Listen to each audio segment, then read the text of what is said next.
Whoa, we're live officially. That is fortunate. Yeah. Um, First thing I gotta say is thanks Taylor for the really cool overlay. He didn't do all of it, just these boxes that are surrounding each of us here, like that little box right there. He did those. Everything else was Drew's idea. He was like, "Hey," because okay, full disclosure, I was just gonna use a looping GIF of Emin Valda eating the bird and having the blood run down his cheek. I was just gonna have that GIF loop over and over and over for the background for the entire show. And Drew's like, "That, I mean, maybe once or twice, but like once you go through it twice, you're gonna get fucking bored of it." And I'm like, I mean, but I kind of like that smirk that he has because, well, we'll get into it. There's some things we like. There's some things we don't like. Excuse me. Um, yeah. So instead, Drew pitched the idea of like, why don't you just take like the last 10 seconds of the trailer, with the little swirling into the Wheel of Time logo into like, created by Robert Jordan. And I was like, dude, that's a fucking cool idea. Now, if I was really smart, I would have had like looping like audio from the TV series on here as well. Actually, that'd probably be DMCA-able, so maybe not. Mm. But Oh yeah. like, if my phone goes off at any time, then we're good. No, but like Matt's song and Tom's song, just like very very low, like embedded in the thing would have been fun. Whatever, it's fine. So welcome to the podcast. This podcast has no name, and that's actually, I just thought of it. That's not actually a pun based off the Song of Ice and Fire, House in Black and White. Though it could be, it's not. We just don't have a name for it. So we're just four idiots sitting around talking about things that we liked and didn't like about things. Um, I'll let the others introduce themselves, but I guess I'll just go first since, my stream. Fuck it. Oh, before I do that, if you're watching this on YouTube, watch on Twitch. We do D&D on Monday, Tuesday, and then podcast irregularly. This is like the first one in like 3 years, but don't worry, we'll we'll get back to it. I'm sure with more regular, possibly. Who knows if it'll be Wheel of Time related or whatever. Um, anyway, I'm Jay. Um, let's see, Wheel of Time. Funny story. I love fantasy, but have only loved fantasy in the last probably 10 years. When I was in high school, I had to read The Hobbit for a book report, and I fucking hated it. Like, I mean, I hated homework just in general, but having to actually do a book report on a book that was written like fucking 100 years ago, like, come on. I'm sure we all can relate to that, but I wasn't really a fan. And then eventually, I found this book called Mistborn by Brandon Sanderson, who has a tie to the Wheel of Time. That's why it's relevant. Stay with me. Um, and I was listening to it, the audiobook, at work, and it was all good. And it's actually narrated by the same people that did the Wheel of Time narrations, which is also very cool. And I was like, all right, yeah, I mean, this is dope. And I mentioned in the D&D chat, probably what, 5 6 years ago, whatever, however long it was, like, oh man, hey, this book is awesome, you guys should check it out. And funny enough, Zach, the one directly below me on the overlay right down there, he was like, oh, you like that, you should check out Kingkiller Chronicles. And I was like, oh, dope, okay. So that got me hooked onto that, and I was like, holy shit, this is amazing. And then I messaged Drew, the one down there in the corner, and I was like, dude, have you read the Kingkiller Chronicles? It's fucking dope. And he's like, yeah, I mean, it's okay. Have you read the Wheel of Time? I'm like, what's the Wheel of Time? And he's like, it's like Lord of the Rings if it wasn't complete garbage. And I was like, holy shit, that's gotta be good. I got about halfway through The Eye of the World and kind of lost interest for about 8 months. And one day Drew messages me. He's like, so how far are you? And I'm like, 8. He's like, what do you mean 8? I'm like, I'm on like chapter 8. He's like, why? Get back to it. What part are you at? And I'm like, they just left Shatter Logoth. And he's like, oh my God, keep going. And I'm like, all right, fine. So publicly, I'm now saying this. Thank you for introducing me to the Wheel of Time, because holy fuck. My absolute favorite fantasy literature of all time, bar none, full stop, by fucking far. And, that actually just spawned a whole new thing. So I've delved into the, Inheritance Cycle and, Witcher and all of that shit since then. But still, even though he only showed me Wheel of Time like 4 or 5 years ago, whatever it was. I've made it through the entire series 8 times now on audiobook, once on physical copy, and I'm just about to finish my ninth read through or listen through. I'm on chapter 43 of the Towers of Midnight currently. So, yeah, a huge fucking Wheel of Time fan. So super excited when the TV show was announced, and then like all the casting came out, and I was like, all right, whatever. And yeah, super excited. A little bit spicy with the takes on the show, so we'll get to that. But whoever wants to jump next, let us know who you are and your kind of relationship to the Wheel of Time. What's that, Zach? You said you want to go next? I mean, I I heard that guess. too. Let's see. I think I first read The Wheel of Time when I was like 12 or 13, and that was obviously before it was finished. But I read like the first 8 or 9 a couple times, and then they were finished. I don't know, probably like 7-ish years later. So then, obviously, read them a couple more times then.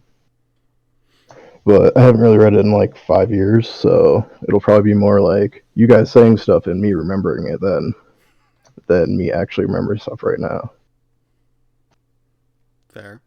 But yeah, I obviously love fantasy and been reading it forever. I don't watch a ton though. Like, I guess I watched Game of Thrones, but it wasn't like my favorite or anything. Game of Thrones was dope till season 5. Yeah. I didn't watch it till it was like almost over, so it was just kind of like a binge. Right.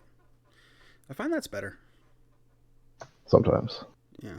Sometimes, yeah. If it's a slog, ugh. Right. Lauren or Drew, which one of you wants to go next? So, I picked up The Wheel of Time by chance. I was 22, I think, 22 around there. And I would go judge books by their cover at Walmart, and I'd just pick one out because I was working third shift. And I read a lot. Just picked one out at Walmart. It was The Dragon Reborn, the third book in the Wheel of Time series. And that's where I started. If I would have started with Eye of the World, I don't think I would have gotten into it because it was Perrin that really got me into it, and then finding Gaul. And anyway, that's for further on down the road. But I continued to read it. I read the whole series, and back then I think Winter's Heart was the newest book out whenever I first picked it up. So then every time a new book would come out, I'd reread the whole series, and I think I've only done one actual complete read through once since Memory of Light came out. Which, funny story, I pre-ordered a Memory of Light. At one point, I had all the books in hardback, and I pre-ordered Memory of Light, and for whatever reason, it came a day before the release, and I had a trip planned out. I went to see a friend, and I was going to be back the next day to pick up my book and read it, but it came a day early. So the whole time I was hanging out with my friend, I had my nose to the book. Like, I know I haven't seen you in months, but this is the last book of this series.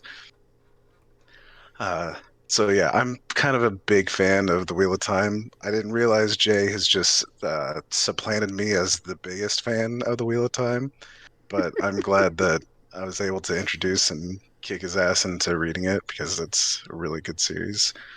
I've also read the Kingkiller Chronicles and cannot wait for the Doors of Stone, if that's even going to be the name. It is, and he's apparently looking at a release for like a year or two from now. Apparently, he's been doing for the past 8 years. And he actually read a prologue like earlier this year for a charity like goal or whatever. They hit like $50,000 donated for charity, so he just read the prologue. Yeah, The Silence of Three Parts, as it always begins.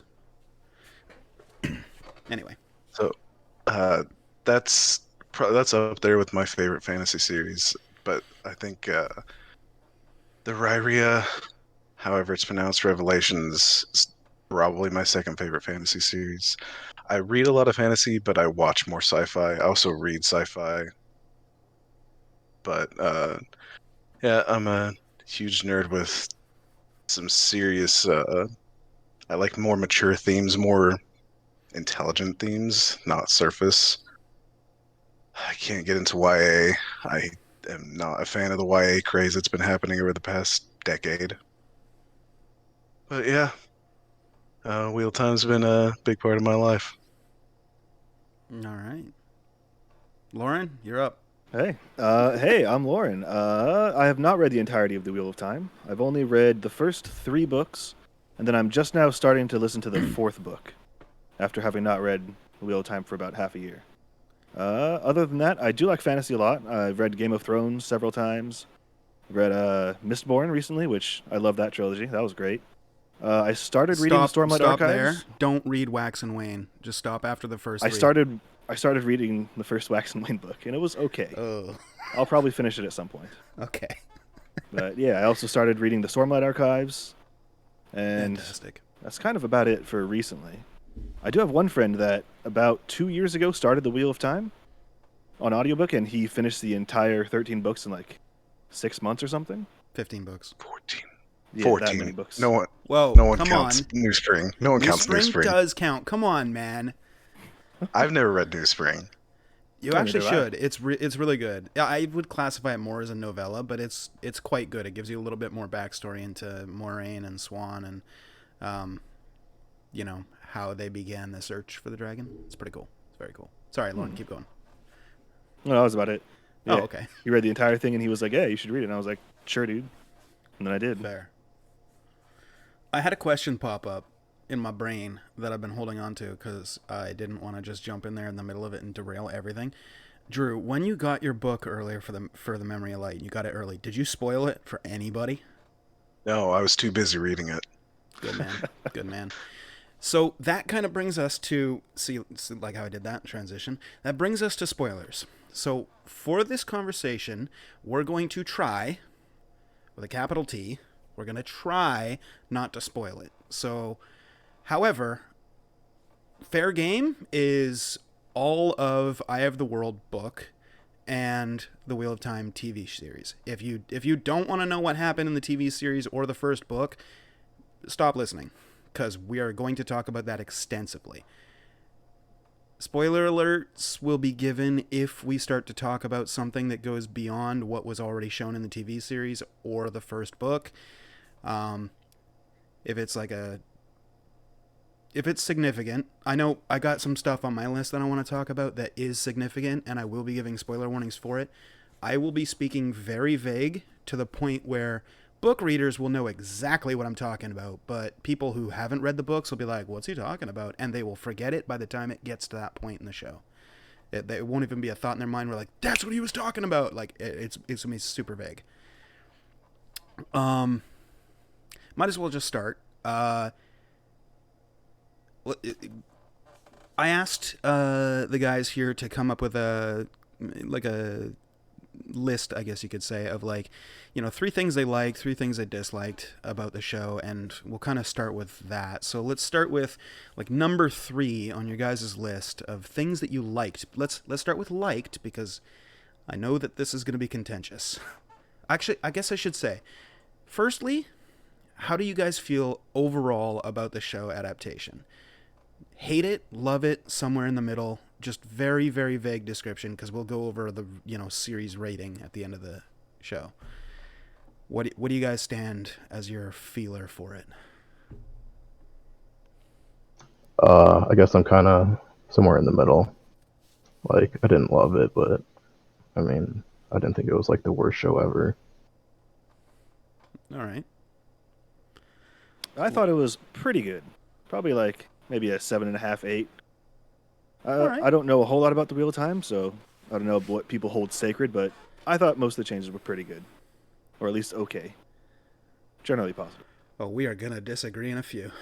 We'll get to that, don't worry. Drew, you want to hit this before I do? I try to separate the books from the show. Can't do it completely, but the best I can do is think of they're just taking the names and some of the events and cherry picking those and making a whole new thing. Unfortunately, they stick to the story enough that that's hard to differentiate, but they diverge enough. I give it a 6.5. Like, because not only, yes, it's disappointing as a book reader just how much better the books are, and like what they left out that was really good, and the changes that they made. But also, I'm I have I'm very picky with shows. Like I have a pretty high standard with the shows that I watch that I watch normally.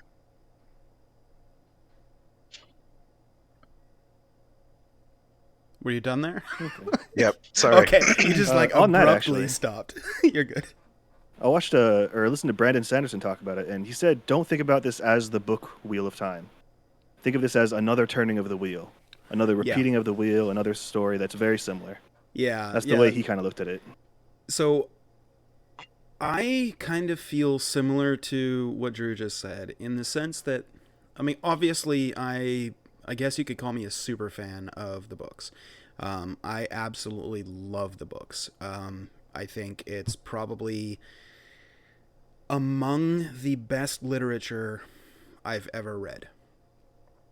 I mean, just insanely good with some of the best written characters I've ever read, bar none, period. Like Nynaeve and Egwene, for example, are the two best female characters I've ever read off of a page. Period. Every author usually tends to go with tropes for women, the girlfriends of the chosen one, or, objects to get from point A to point B, blah, blah, blah. Whereas almost every character in the Wheel of Time, and there's some that are kind of Mary Sue's, or, what do they call it? The literary device to get you from one spot to another. There are some of those in the Wheel of Time, but the Wheel of Time also kind of like embraces those kind of things in a way, but it's weird. But Egwene and Nynaeve, for example, are two very, very, very well written characters to the point where, like, I feel like I know them, right? And Right. as much as I love the books, I had a hard time with the TV series. So as we know, it came out in 3 episodes, and then 1, and then the next week, and the next week, and the next week. The first 3 episodes I devoured that night, and I watched them each, 3 times each. So I started at 4 o'clock at work, watched the first episode, drove home as fast as I could, watched the second and third, and then immediately restarted, and then immediately restarted again. So, I watched 9 hours of Wheel of Time the very first night. I absolutely loved it. The TV series, it's got its problems. As a whole, I actually really, really loved the Wheel of Time TV series. There are some major fucking flaws, and we'll get into that. There are some things that I absolutely hated. There's some things that I absolutely loved. If I had to give it a rating, we'll talk about that later because, we'll actually have to rate the episodes and season as a whole later. But I loved it. It's got some major fucking problems. And some of which are obvious, some of which I've seen other book readers be like, oh, I like that they made this change. But they're only thinking about the Wheel of Time book 1, you made that change. They're not thinking of book 13 when this character is supposed to do something that they now wouldn't do because it's so out of their character because that character's been changed all the way at book 1. It's the implications of certain changes are going to radiate through the whole fucking thing, and I hope that it just doesn't do a Game of Thrones and just tank after 5 seasons, but that's my fear because of the things that they changed as early as, episode 2? Episode 3, maybe? And it's a shame. So I am Good one. cautious. Yeah, actually, even in 1. Yeah, before Winter's Night, there's some changes that... Oh, God. Oh, I forgot about those 2 big changes. You forgot that change? Oh, my Yeah. God. The 2 big changes. Oh. Like The 2 fridging that we aside. go over. Yeah. Yeah, speaking of tropes, that's one trope that I don't think Jordan ever used. He never did. No? Well, I guess you could say 1. He did one time, kind of. With, was it Laia? of the Goshain Aiel Oh, in Shatter Lagoth. I know what you're talking about. But she does get a redemption, so... Oh. Again, that's a little bit of a spoiler. Book readers, you know what I'm talking about. Show people, you're like, what? You'll see I in knew one of those things you just said. You'll see in about That's 4 about it. seasons. You're good. Don't worry. Maybe you'll see in 4 seasons. I mean... the one thing that helped me, though, the reason why I actually love this series so much, the TV series, is because immediately watching episode 1 while I was at work, you know, sitting there with my feet up at my desk, and I'm just like, oh, like halfway through the episode, I immediately had to switch in my brain for my own sanity to stop viewing it as somebody who loves the Wheel of Time and they're watching an adaptation, but rather somebody who loves the Wheel of Time watching somebody else's Wheel of Time fan-created, you know, fanfic of the Wheel of Time. That's the way that I watched the entire series. Because Rafe says he's a fan. And, sorry, Mr. Judkins, this ain't it. But, despite that being said, that's harsh, but I still actually really loved it. But I did have to disassociate the two things in my head, because otherwise I would have fucking spiraled. Like, I was angry after episode 1, drove home to watch the other 2, and that's when I, you know, had to make that distinction. So, anyway, enough with the negative. Let's talk positive real quick. Don't just list off 3. Give me one thing each that you guys liked from the episodes. Who wants to go first? Okay. So I'll start with my contentious one because it's not all positive, but it's definitely more like than dislike. I would not have put magic in the way that they did. It would not have looked the way it does. I would have been more faithful to the source material of weaves and their different representations, even male to female, Sidar to Sidene. Although the Tane is really good. Mm-hmm. And if they weren't going to do it the way that I wanted, the magic still looks really good. Yep. Lauren or Zach want to jump in here with a thing you liked, or talk about that? I thought Min was pretty cool. I liked her visions. I wish she would have been in it more, but yeah.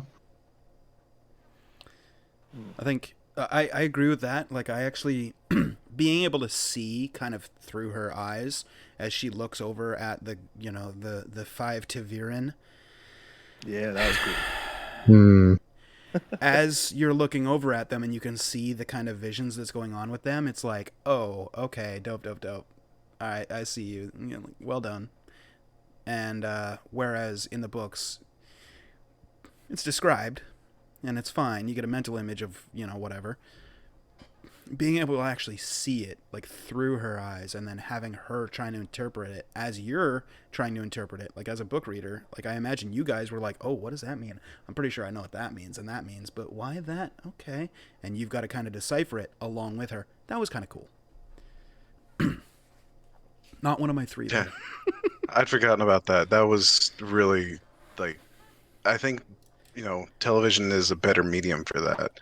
Like how, or maybe they could have been described to us, but instead it was men describing it and just telling us what they meant to her. And yeah, I like how they did that. Lauren, what do you got? I really liked the White Cloaks, and especially Valdis. I thought he was, like, very menacing, but still, like, very seeming pure, like, really religious zealoty. I thought that was cool. Yeah, I thought he pulled it off really well. Yeah. In the books, I fucking hate the White Cloaks. Oh, right. As almost every book reader does. Like, you just fucking despise them with a passion. Seeing them on screen was like, mwah, I fucking loved it. Because I'm sorry I don't have the cast up right in front of me. I'm sorry. No disrespect to the actor. But the guy who plays Emin Valda is holy fuck talented. Like, he made you believe everything. I like how the White Cloaks even have their own, like, haircut. Like, if you notice, like, a lot of them have the same haircut of short on the sides, and yeah. Nothing screams douche like a bunch of people in white clothing, all with the same haircut and pretentious attitudes, but for some reason I loved it so much. Works. Yeah. Love to hate them. Yeah. I don't know if you guys ranked yours at all, like if you're doing like, you know, your most Not liked really. thing or your least liked thing. I actually did rank them. So this is my least liked, like, I guess not my least liked things, but I took my 3 most favorite things and I ranked them 1, 2, 3. This is my number 3. Surprisingly, this wasn't higher on my list, but the casting. The casting was extremely well done, and this kind of ties into Emin Valda. Every actor did a fucking phenomenal job. I can't think of any actor on the show that I was like, oh, okay, maybe not. Like, as far as the acting goes, as far as all of that goes, the main characters of Emmons Field 5 are amazing. Like, every single one of them knocked out of the park. I was a little bit skeptical with a couple of them when the casting was announced, but they fucking crushed it with a special fucking gold star asterisk, holy shit, you stole the scene every time you were in it, to Barney Harris, who's unfortunately no longer in the show, but Matt was a scene stealer every time he was there, except for episode 6 at the very, very end and the beginning of episode 7, because he was no longer with the show. So they just literally cut something from a previous thing, put it in there, and it's like the emotion felt weird. And they were like, Matt, come on. Whatever. Yeah. Anyway. Understandable, though, because he had to leave. Yeah. Maybe one day we'll find out why he broke contract and left the show, but we're not entitled to that. So if he decides to tell us, great. If he doesn't, it'll always be a mystery. But Rosamund Pike, Daniel Henney. Rosamund Pike, like, I like as an actress. I don't love her as an actress. When she was announced as Moraine, I was like, okay, I can see it. Like, I loved her in Gone Girl, probably my favorite movie she's ever been in, and it's fucking phenomenal. She plays a psychopath amazingly well. And let's face it, Aes Sedai are all basically psychopaths, at least outwardly from everybody else's view. We know that themselves they have emotions and shit, but since they're very stoic, in the books, TV series not so much, they're very stoic and they're very like hide their feelings and very, you know, outwardly serene. It's a very kind of sociopathic, psychopathic kind of thing. So when it was announced that she was playing it, I was like, dope, she's gonna be Moraine. Daniel Henney is probably the only person, having seen him play Lan, he's probably the only person I probably would approve of playing Lan. He did an absolutely killer job, and the two of them, the chemistry that they have is fucking perfect. The supporting cast is all insane. Priyanka Bose, Alana Masvani, scene stealer. Every time she was on the screen, my eyes looked to her because she was always doing something, whether it's sitting on Moraine's bed and just eating fruit while Moraine has her shoes on the bed, you fucking savage. You know, every time she was on screen, even if it's just walking past the warder's campfire and smirking at her 2 warders and then walking away, just fucking stole it. The whole scene was like building up for her to just be like, hey, and then walk on by. And it's like, fucking hell. On the negative side, no, sorry, not negative side, on the positive side, but for the more antagonistic characters, Leandrin, I'm sorry, I don't know the actress's name, but the actress that plays Leandrin, I think her name was, I'm not even going to try, sorry.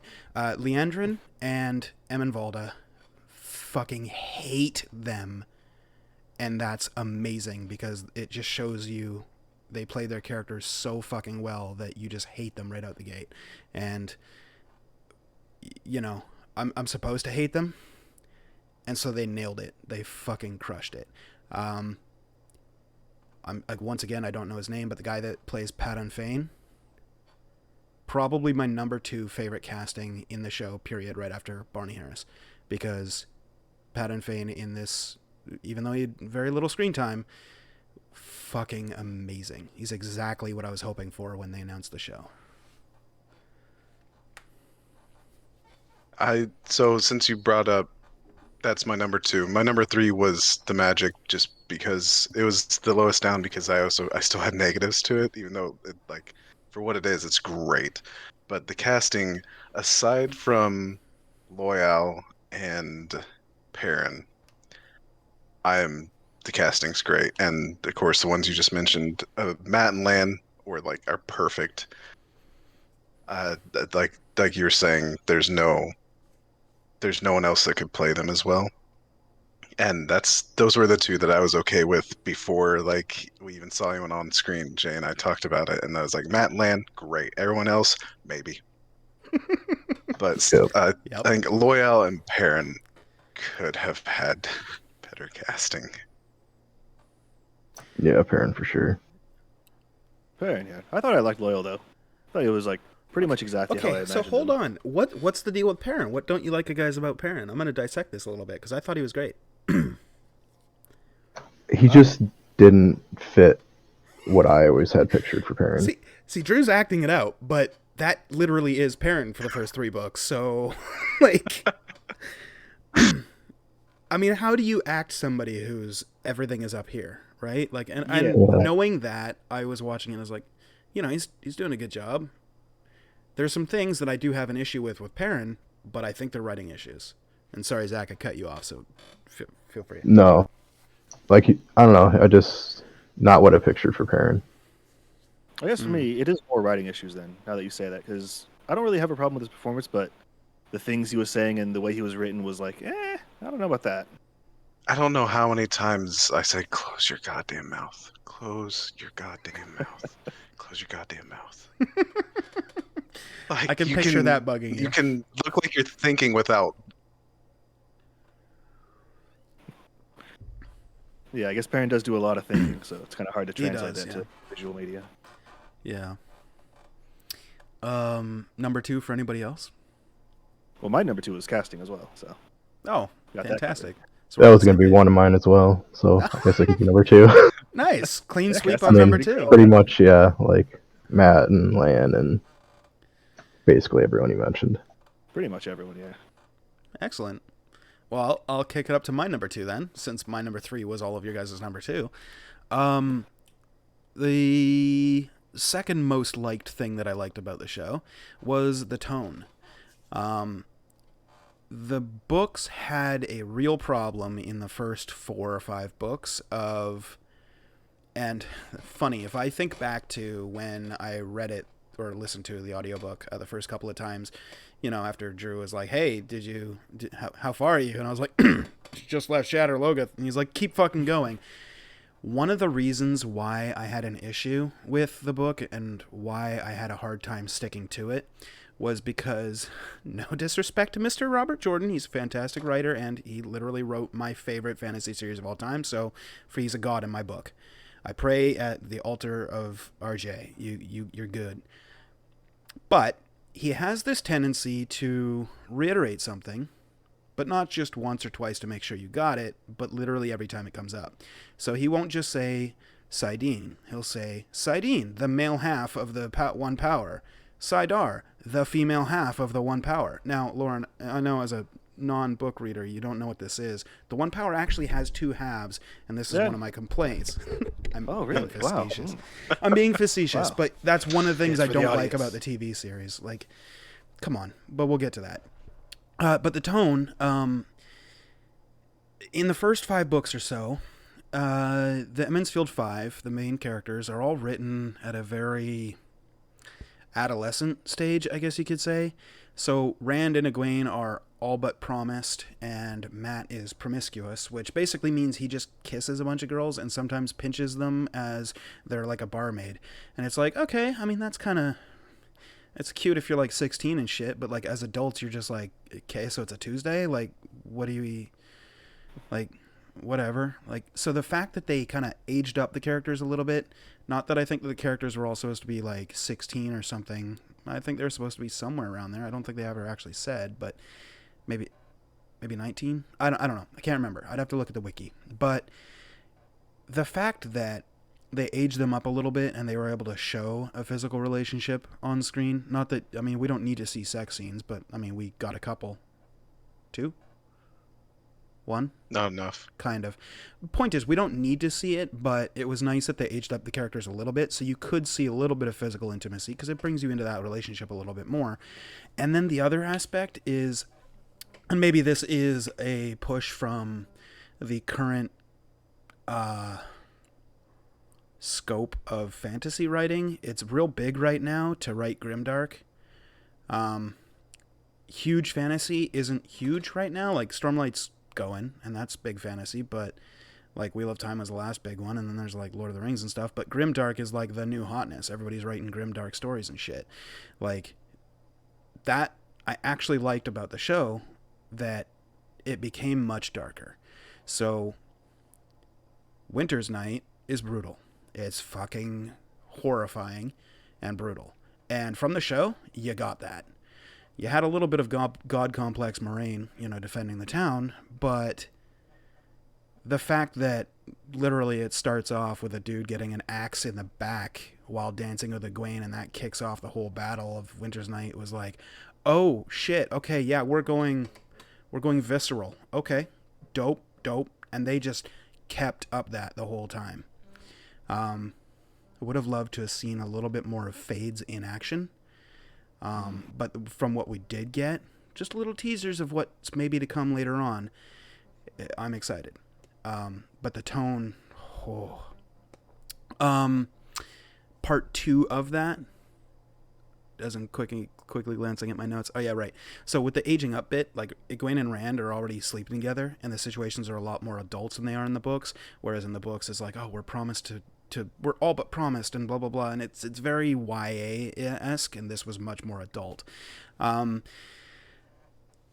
Also, on the sense of tone, Burning Out in the books. Not really a spoiler because it's handled very early on, but burning out in the books just means you handled too much of the power and the power has been burned out of you forever. Like, you can just no longer channel. Given that channeling is like bringing this life into you and it gives you this joy and all that stuff, losing that connection forever, often leads channelers to, slowly go off and die because they're just like, like, what's the point in living now? But in the show, literally having them burn, fucking cool. Poses some problems, we'll get to that. But very fucking cool. To actually burn out physically is so cool. But it also shows, for the, non-book readers, how dangerous channeling can actually be. Even to the person channeling. So, tone. Mwah. My number 2. Yeah, that's kind of similar to my number 1, I guess, is I'm glad they didn't, mimic Game of Thrones.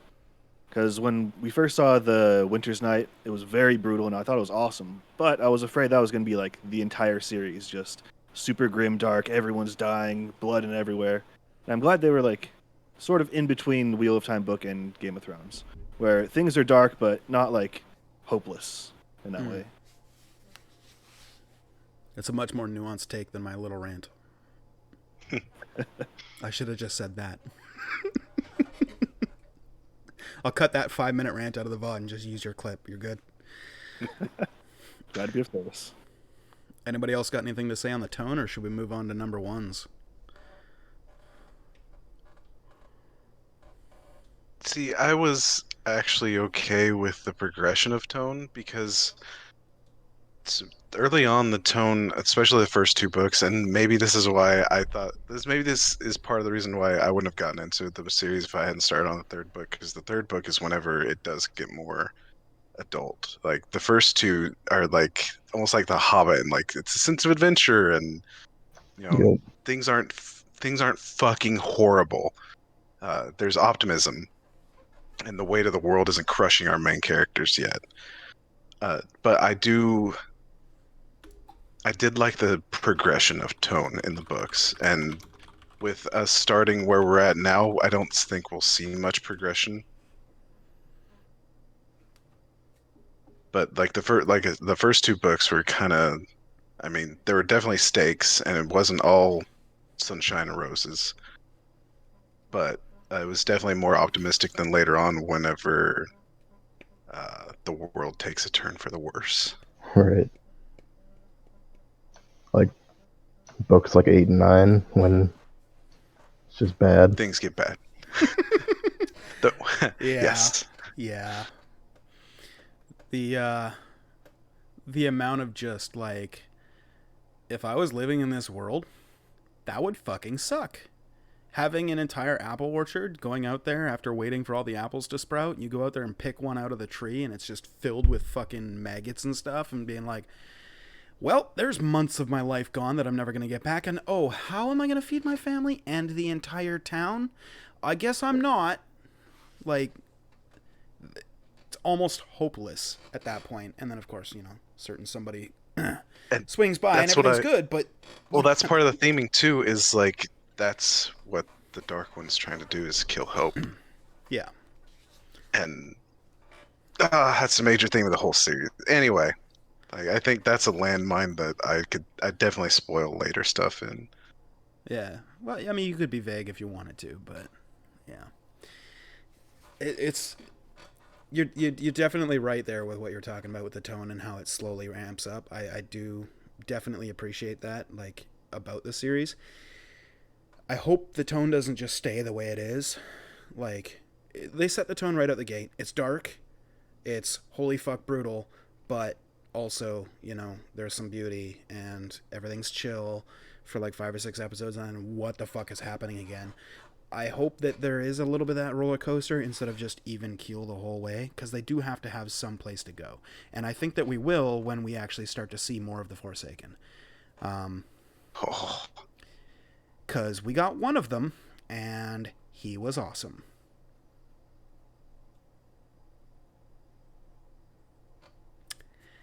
Without spoiling anything, I'm going to stop there. Let's move on to number ones. I guess since I stole Lauren, so...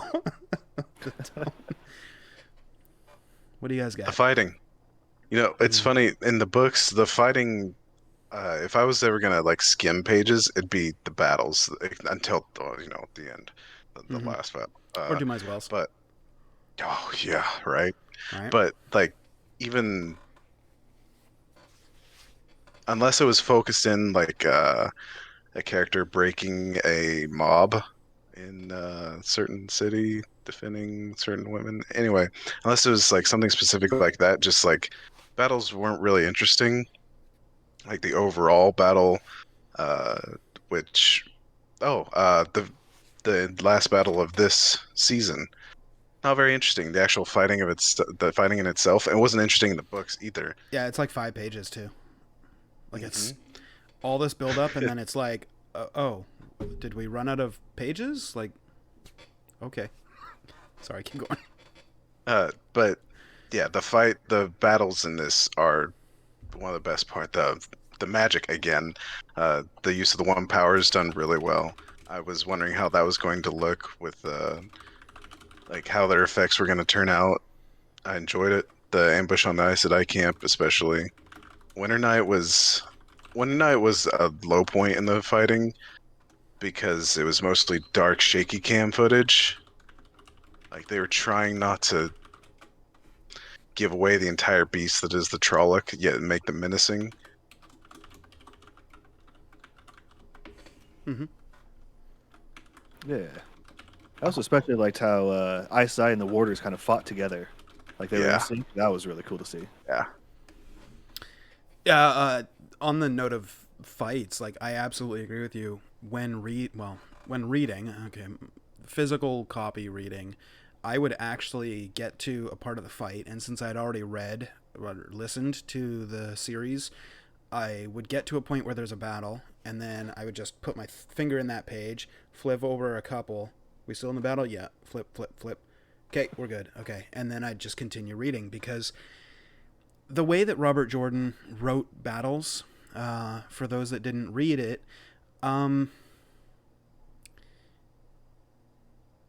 with the exception of Do My Wells, 2 other instances that I can't name because massive spoilers, and the last battle itself, and I can mention Do My Wells just as a nod to the book readers, and everybody else won't know what the fuck I'm talking about, so that's why I can mention it. So Do My Wells, the last battle itself, and 2 other battles, like every other battle is, and then he used Cat Crossing the Courtyard. The other guy used, and of course I'm not using eloquent speech like Robert Jordan wrote it, but it'd be like Cat Crossing the Courtyard countered with Stones Falling. Stones Falling, which he saw that and switched to Bull Rushes Down the Mountain, you know, and like, so it kind of gives you, all the battles are happening in your head, but it takes up a lot of space on the page. So the narrator's talking about it, and he's like, you know, okay, so fast forward 10 minutes or 5 pages. And then, like, oh, okay, there's a break in the battle. Here's a little bit of dialogue. Cool, cool, cool, cool. Oh, we're back to fighting. And skip 5 pages. And then, okay, cool, battle's wrapping up. We're good. That did happen with the books a little bit. For the most part, like, everything else about the fighting in the books is, you know, very cool. But it was a massive step up in the show. I know Daniel Henney and Rosamund Pike did this on their own. It wasn't written, but Daniel Henney has said in interviews that he and Rosamund came up with it. The scene where Rosamund is shooting fireballs at all the Trollocs and Daniel Henney just turns with his sword and he's gonna fucking decapitate her, and she just dodges out of the way and continues fighting as he just cuts down a Trolloc. He was like, okay, a warder would be able to do that. She would know what I'm doing, and let's just incorporate that in the fight. So they literally did, and that's because he was like, I know what this character would do. I know what this other character would do. Because of that, we should totally do that when we're doing the fight scene. And they were like, okay, yeah, let's do it. Let's try it. See if it works. And it worked. Fucking awesome. Oh, And yeah, it did. That's cool. I didn't know God, that. it's so cool. Yeah. It wasn't written like that. Daniel Henney has said, like, oh, yeah, well, like, you know, when Rosamund and I were talking about it, I was like, hey, this should happen, right? And she's like, yeah, totally. And, you know,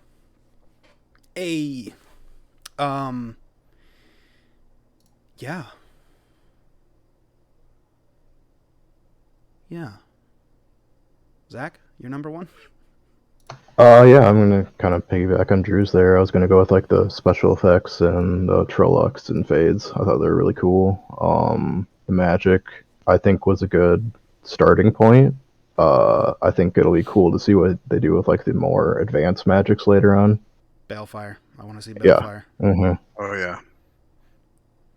So it has potential to be really cool, I want to see Natrin's Barrow. right? Oh Or yeah. some of like How do they handle the that? Age of Legends flashbacks. Oh, yeah. Oh yeah. That's one casting I didn't like was Oh yeah. Luce Theron. I Mhm. was not a fan of Luce Theron. I have a gripe about that scene, and that's why I'm not including him in the casting or the other character that he was speaking with, the Aes Sedai.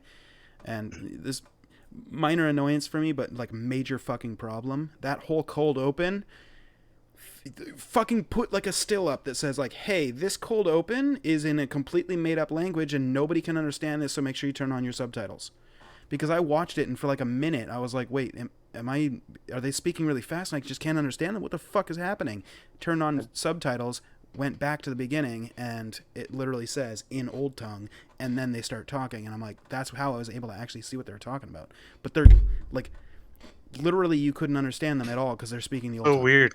Because I didn't have subtitles on, it automatically came up with the subtitles. Yeah, didn't. same here.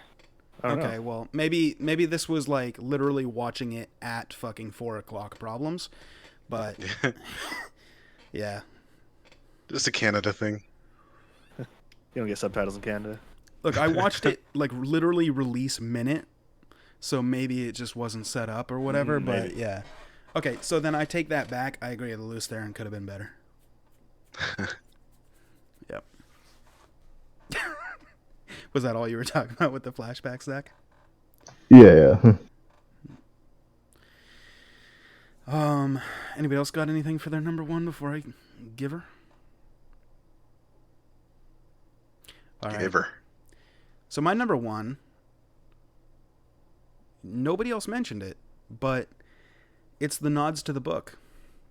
Being such a huge book fan, every time that something happened in the TV show that happened in the books, like I'm sitting here and I'm just like, ooh, like I just got like visibly excited. It's just like the inside things, the small details that most people might just overlook. An example, Lan saying to Nynaeve in the second last episode, I'll love the man that you choose because he makes you happy and hate him because he's not me. That made me fucking almost sprout a tear, like the one tear like the Indian man. I was just like, oh, Daniel Henney, you're doing it. You're doing it, man. Because, like, literally that is word for word what Lan says to Nynaeve in book 2 or 3. in Right. the books, and it's just like, oh man. And given some of the changes they had made so far up to that point, I wasn't sure we're going to get very many of those. But it makes me think that some of those small but memorable quotes that I'm hoping to see at some point will sneak in there. Things like, "May you always find water and shade." As simple as Yes. it is, I have to hear that at least 700 times or I'm going to be disappointed. Right. Because For sure. that's for somebody who's maybe not read as far, it's not a spoiler, but that's just something the Aiel say to each other when they depart. Or It's sleep basic- well and wake. or sleep well and wake, you know. It's like a, not a greeting, but it's like a traditional like farewell, like, hey man, I hope you're gonna be cool and I hope you're gonna be here next week when I come back, like, be cool, you know. And it's just their way of saying it, and it's very memorable for a couple of different reasons. There's some scenes later on in the books that it's meaningful. Kneel to the Lord Dragon or you will be knelt. Oh fuck, I gotta hear that. I have to, and everything accompanying with that. All I'm gonna say is, yeah, we gotta have that. That's book readers know what I'm talking about. I won't spoil it for everybody else. Some of the characters in the show have been expanded upon. Two major examples: Alana Masvani, much more in depth in the show, as little screen time as she had comparatively. In the books, we'd probably be done with her already. Like, of all 15 books, she's not in very much. She's got her spurts. A little bit in Camelin, a little bit in Two Rivers, a little bit in Kyrian, and then a little bit at the last battle, and you're good. But, like, that's it. Whereas here, you're already getting a lot more. You're actually seeing her in action, something you never see in the books. You're seeing her funny, witty, her like personality coming through. Whereas on the page, not so much. Minus the Two Rivers bit. The Two Rivers bit, you get a little bit of her, which is pretty cool. But everywhere else, it's just like, no. She feels much more than just a random Aes Sedai, which is fantastic. Because in the books, a lot of the times she just feels like another, you know, really unique name of a certain Aja that Robert Jordan threw in there. The other example is Nynaeve in the show. She's got a lot more to her in the first season that we've seen than she does in the books. I mentioned this to Drew in my very first listening, and I've shown two people Wheel of Time since the books, and they've told me the exact same thing. They fucking hate Nynaeve. Till about book 8 or 9, and they're like, she's the best character ever. Yep. Because she is so fucking hateable for the first little bit, and then you get her reasonings, and you get her motivations, and you're like, oh, bitch, I love you. Like, you just get it.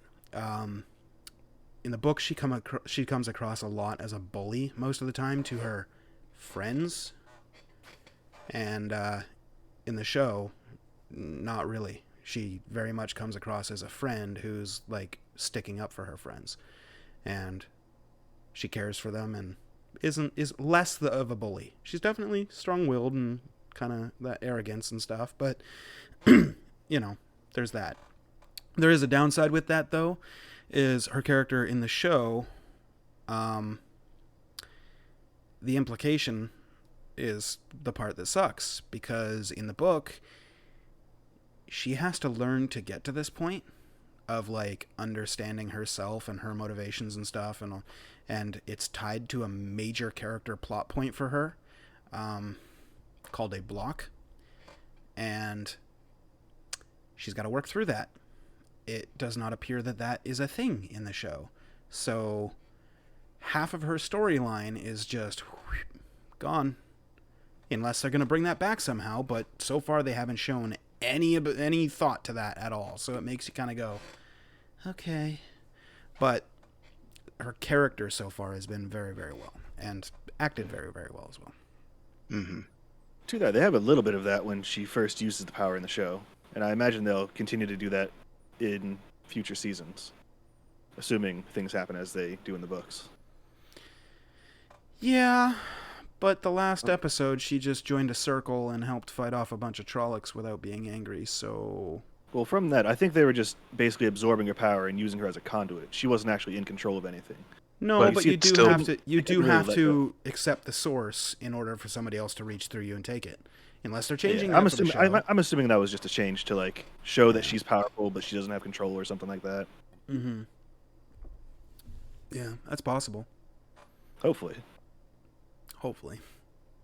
You guys got anything you want to say about the nods to the book readers? I will say, I don't think Nynaeve ever tugs her braid in the show. She Which is does slightly once. annoying. She does Once. once. Ooh, I missed that. One time, when she's fighting the Trolloc in the pools, and she comes up out of the water and that's right, stabs it, and yeah. she grabs her braid, tugs it, and flings it over her back. Yeah. It's the one time I caught of her tugging her braid. Yeah, I wish there were more idiosyncrasies of the characters like that. Yeah. That's one thing. Matt like getting on her for tugging her braid at him. Right. Or even Egwene later on when a certain event happens and she turns to Nynaeve and goes, "And I need you to tug that braid at me if you get a little bit angry." Like, that's not something a character would say unless it's a major character thing. And her tugging her braid is, because every time she gets angry, she's just like, "Nah." It's like, I don't know, It's like a major character trait for her right? in the books. As much as Rand being tall and having red hair is, like, Right. Yeah. Mhm. and that is significant for later in the series. Like, Or Loyal's ears fluttering. yeah. And the long eyebrows that droop, and yeah. Loyal didn't look at all what I was picturing in my head canon. Yeah, So- same. The reason, or maybe it's the direction that I don't like about Loyal. He's very quick. Like he talks about how humans are so quick, but he's sitting there speed reading his lines out, like da da da da da da. Like he's got more lines out while the characters are just sitting there like, or like when Rand's like, "You're an ogre," and Loyal's he's had a speech. He's been just throwing words at Rand like high speed. I'm like Loyal is not at all what I envisioned him as. Yeah. Loyal's I took that as just more slightly like different, just more of a rambler this instead of speed, just Yeah. kind of going and just not stopping, but also not really speaking quickly. But this Loyal is like, and "You humans are so quick with all your moving about and shit." so hasty. Yeah, I think they kind of have to do that so that the show isn't just like 3 hours of Loyal taking one sentence. That's fair. So they went with like the more rambling, going on and not shutting up kind of thing. Whoever wrote the It dialogue mostly for the works for me. Ents in Lord of the Rings should have done Loyal's dialogue, Mhm. Yeah, that's always how I pictured him. because that's Uh, how he speaks in the books. I guess one more thing that I liked, but it's kind of a not about the show at all, but rather Amazon's presentation. Everything that isn't being explained to you in like non-book readers, there's some things I've gotten questions from non-book readers like, "Why is this? What happened? What's going on?" Everything you want to know and more is there in the whatever they call it, the information blurbs that The are in extras. screen. Yeah. Oh yeah, it's all there. Like even things that aren't actually in the show but are from the books, they give you all that information. Yeah, and that, I mean, not just the little things that you can click and it drops down and tells you, like, in this scene, this character is doing this because of this, blah, blah, blah.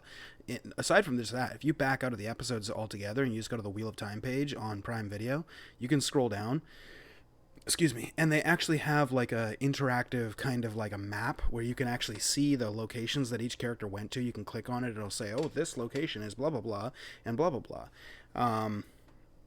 You can actually see, like, you can go to that map and click Tar Valon, and it'll show you.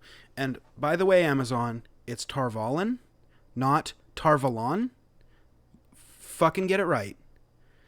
Anyway, What's I'm just- Tarvalin to me? I'm just saying, Robert Jordan put a pronunciation guide in every single one of the 15 books. Maybe reference it once. Just once. That's all it's needed.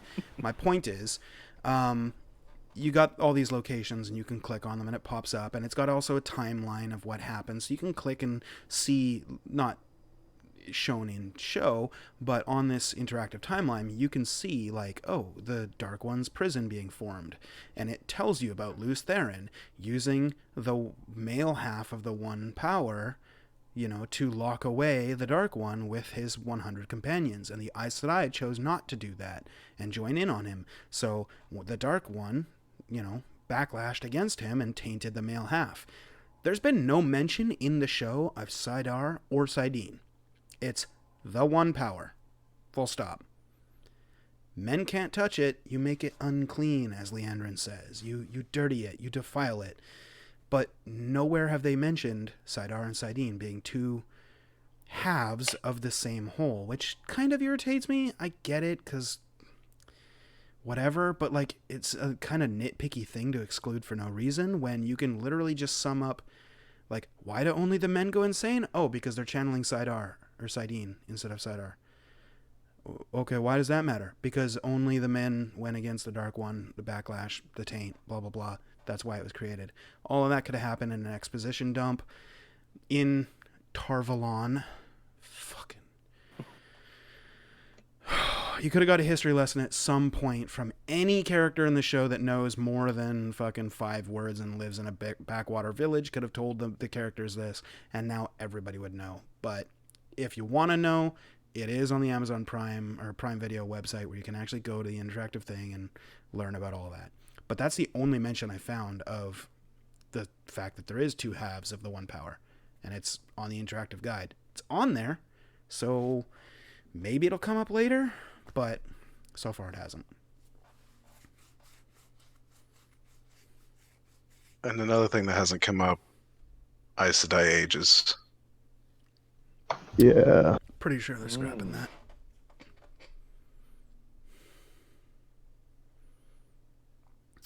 That's a shame. Yeah. I'm sad no water cloaks, but I get it. It's prohibitively expensive. Yeah, that bummed me out like a ton. I was super looking forward to those. It would be very expensive for them to animate that, because you can't do it with practical effects. So you would have to CGI it, and that would get insanely expensive. And the show would take like 3 years to produce. So, I mean, I get the no water cloaks. Speaking of cloaks, where's Tom's patch cloak? Right. Fucking gleaming, dude. There's another casting I don't like. I don't like him as Tom. You don't like Tom? Oh. No. We're going to have words later. I thought he was different. He wasn't exactly what I pictured, but I didn't hate him. Yeah, exactly. Here's the That's how thing. I thought he was fantastically acted. I think maybe cast that guy about 2 years in advance, so he has time to grow a really luscious beard with the mustache with the curls, because that's what the character is described as. And get rid of his Dutch accent. Maybe a little bit of that too. Speech training goes a long way, apparently. I'm not an actor, but I can see when things aren't going great. But thing I'll say is his introduction is completely unique. It's not in the books. You meet him much earlier in the books, and everything that happened, they took some parts from later on and were like, yeah, let's make that part of his introduction. It's like, okay, cool. I loved his song. I loved the conversation with Matt. It humanized him and Matt a little bit, gave them something to bond over a little bit, because they only had a short time with each other, whereas in the books they've got like 6 months. Meeting up with Bail Doman and all that stuff. I'm sad that he's not going to be in the shows, because let's face it, if he was going to be in the show, he would have already been. But maybe we'll see him later on with a Guinan. I don't know. I do be showing up later. He do be. But yeah, I loved the song, and aside from a little bit of an accent slip here or there that I caught, I think the character should have been presented a little bit older, but still did everything that he did, because he's still a spry man. He's still, in his fucking best years, fighting off a fade, holding it off so Rand and Matt can get away. That's very much Tom, and it was fantastic. Little quirks here or there, but yeah. Anybody else got anything that they liked before we just start shitting on the show? Because I got There's some a couple of things I did, to but say. a lot of the ones I have are like episode specific, so I'll save that for then. Okay. Zach, anything positive before I just dump all over everything? I was trying to think. I really liked the foreshadowing in Min's uh, views. Like, I knew what all the icons meant, obviously, and Ashley didn't because she hasn't read the books. But I really love that scene. That was good. Rand holding the baby was like, that's not. Yeah, that one was kind of odd, but I mean, I think that's one of those like, hey, book readers, I got you. yeah, But that's all we can say without spoiling. right. Yeah. Okay, so if you just tuned in for like sunshine and rainbows and unicorns and happy things with sugar and all that stuff, that part of the show is over. I'm just going to say this again before I just start into an absolutely fucking horrifying rant of absolute abhorrent garbage spewing out of my mouth. I actually loved the show. Once again, I loved the show. I do have some major problems, and we're going to start talking about the things that we disliked. The 3 things that I put on here are 3 of a mountain of a list of things that I did not like. Some of which, very minor things. Some of which, very major things. There's some major things that I left off my list because the minor things pissed me off a lot more than the major things. Major things being like they completely changed a character or removed a character that's going to be important for later on, but like, why the fuck would they do that? It's stupid. Versus something that's such a minor fucking thing that they changed, but has such huge fucking implications that it actually makes me fucking angry to think about. That's my number 1. There's a preview for later. Okay, so I'm going to start with my number 3 because I got to vent some of this fucking rage. My number 3, as in not my most hated, not my second most hated, but my third most hated thing from the show. Pretty much almost every single change that they made from the books. I wasn't expecting a 1-for-1 adaptation. I was not expecting a Game of Thrones. By the way, the series is called A Song of Ice and Fire, so when I say Game of Thrones, I'm specifically referencing the first book or first season of the show, just so that everybody's on the same level. I'm not looking for a Game of Thrones 1-to-1 recreation. That was basically Game of Thrones Season 1, was literally Game of Thrones the book. Feast for Crows was basically Season 2.5. Crown, maybe Feast of Crows was 3. I can't remember. Feast of Crows is 4, I think. They're over there. I'm not going to get up and get them. But my point is very true to the books. Season 1 was basically the whole first book. They left out some part. Obviously, you can't have 80 hours of straight out narration into, 8 1-hour episodes. You just can't do that. You have to cut some stuff out. The things that they cut was reasonable. This fucking dumpster fire that I loved, most of the book changes. There's one big one of my biggest gripes of the show, and we're going to get to that, because even though it is a change from the book, it gets its own fucking ranking, and that's number 1 on my list. But the smaller things that I just didn't see as necessary is my number 3. So there's some changes that I can understand why they did it. And even though I don't think they should have been done that way, I can at least understand why they did it. Example, Perrin and Mat having more to them in Emond's Field. Perrin having a wife.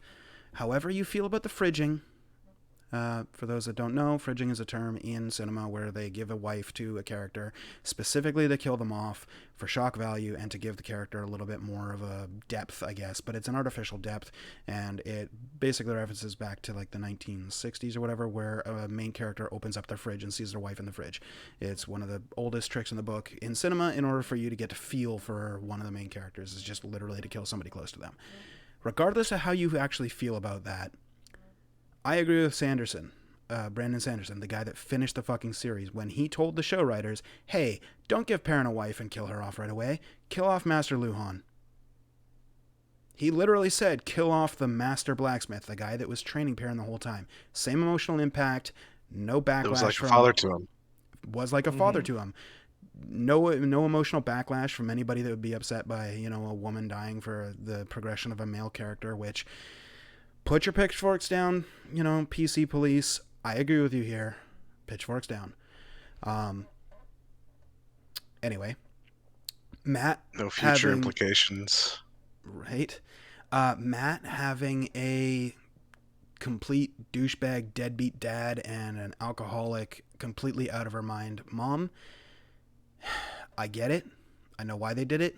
I wouldn't have done it that way, and I don't like that they did it. Ultimately, it's a minor thing. Combined with parents, I wouldn't have done it. Shouldn't have done it. Ultimately, it's a minor thing. You add them on top of each other, and more and more and more, you get my fucking point. There's all these little things that they just could have done a little bit differently and nobody would have had a fucking problem with it, or maybe just me, and everything would have been totally fine. But the fact that they keep making those little fucking changes for no fucking reason, and they're not even saving screen time. Nynaeve being carried off by a Trolloc. What did that serve? Yeah. What, like, okay, aside from shock factor from her being like, oh my god, Nynaeve's dead! And then the end of the episode, when they're off in the fucking forest, and they're like, oh my god, blah, blah, and then she shows up, hey, where are they? And it's like, oh, holy shit, she's alive. And then it shows you, like, oh, then she escaped from a Trolloc and everything. It's like, oh, badass Nynaeve, being badass, kills a Trolloc all by herself, which, by the way, side note, for those that haven't read the books, killing a Trolloc, one-on-one, automatically makes you certifiably fucking badass. Trollocs are absolutely fucking terrifying. They are monstrous creatures, just like they showed in the show. So the fact that Nynaeve, of all fucking people, without the one power, fucking killed one, is like, holy shit, you're a fucking badass. But that whole scene was just what? It was fucking fluff. It's a fucking shock value. Like, oh, we're going to kill off Nynaeve. We're going to pull a Game of Thrones and kill a main character. Ha ha ha. Just kidding. Like, fuck you. Why did you do that? Like, you had perfectly good source material. Why not just stick to that? Like, you literally didn't save any time. You just created a shock value swerve. For what? Like, I literally don't see an upside. The attack on the Winter Knight was absolutely fantastic. Fucking epic. The book version was better. Yeah. We didn't get to see Narg. That upsets me, but I get it. For those that didn't read the books, Narg is a Trolloc who can speak the common tongue. And he attacks Rand and Tam at their home. And he's like, Narg smart. Narg knew you come home.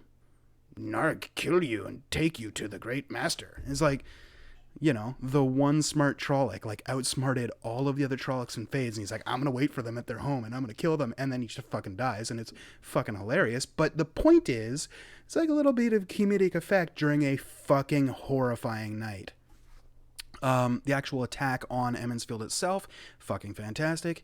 Even though you don't actually get to read about it at all, because it's Rand's perspective for that whole night, you get to see about the whole Narg thing, and then they go back to town, and it's fucking devastated, and you don't see anything aside from massive piles of fucking corpses of Trollocs, and Moraine's running around healing everybody, and Nynaeve is like trying to heal everybody because she's not been captured, and Rand's there with his dad, exactly how it happened. It was like, oh my god, and the whole visions of like, but baby boy on the mountains and blah blah blah, Kari always wanted a son. They kept all that. Totally dope. Then they actually fucking get to the town, and they're like, oh my god, and then Moraine's like, I can't help him, he's been stabbed by a Shadow Logoth blade, and then Nynaeve's like, I'll fucking do it then, and like, you know, and then eventually fucking Moraine's like, fine, I'll fucking do it, blah blah blah, and then you get the whole fucking town's like, you brought the Trollocs here, and there's this whole uprising against the fucking Moraine, and it's like, holy shit, this is totally dope. You could have just had that and saved a ton of money on CGI, frankly, and you still get the Trollocs later on, but you get a little bit of a taste in episode 1 of like, holy fuck, they're dangerous, and you don't have to deal with, you know, a 30-minute battle scene, which was fucking phenomenal, by the way, but I just didn't see what that whole purpose served, aside from being epic, and maybe it was, but it just fucking, it felt unneeded. The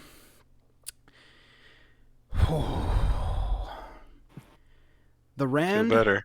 Egwene, Perrin, love triangle. What the actual fuck? Okay. Perrin doesn't love Egwene. Just sorry. It's not even in his character. It's not something he would be doing. He thinks of her like a little sister. He would not be in love with her.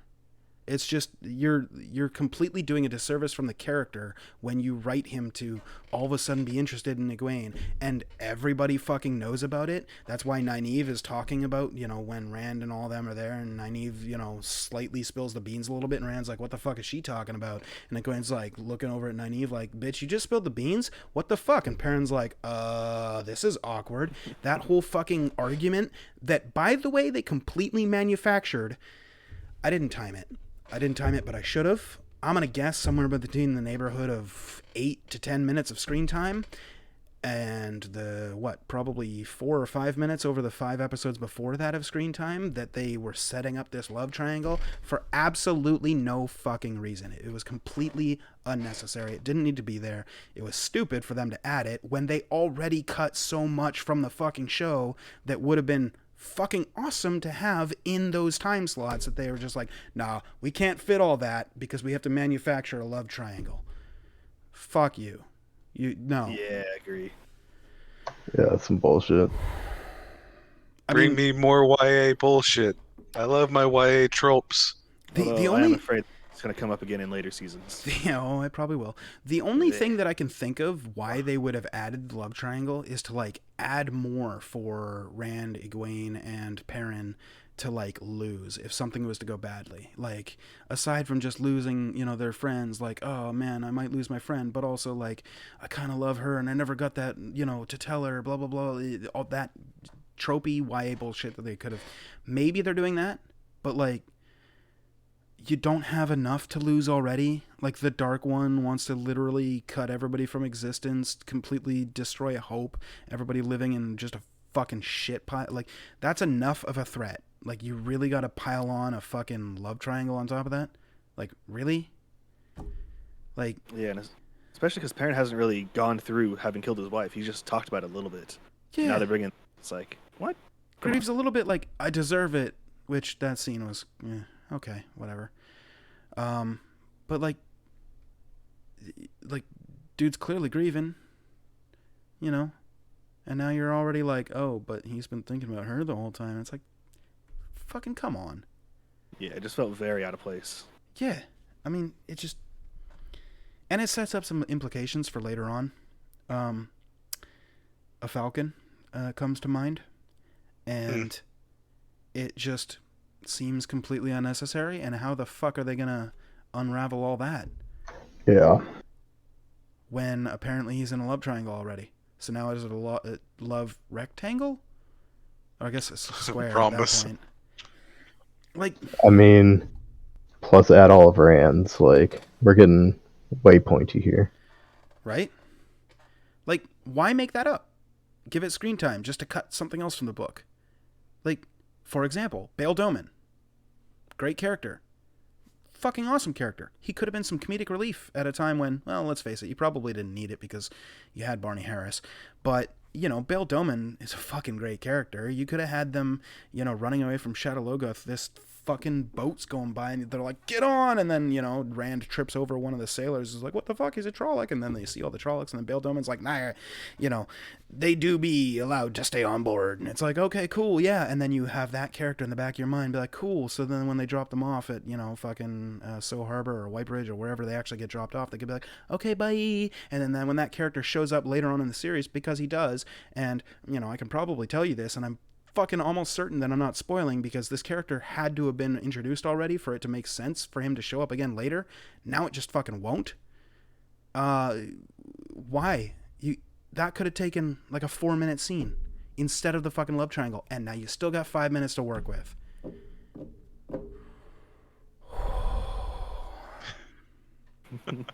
Breathe. Egwene / Laowyn is a very important character in the series. And if they don't have Laowyn / Egwene in the show, then how the fuck are they going to fill a major plot point that involves one of the Forsaken and Rand, let's say, what's it called when you choke your lover? Not autoerotic asphyxiation. That's when you choke yourself. What's the other one? Domestic I abuse. think it's just The domestic abuse situation that happens later on that is I think that's just directly erotic tied asphyxiation. to Aeginan. Yeah, but it wasn't erotic at the time. You know what I'm talking about, though. Like, I you know. get it. No. Like, that situation, and that's mild spoilers for the books, but don't worry, I'm being vague. That situation directly links to Aeginan, who is, you know, figuratively married to Bail Doman as a character and a situation.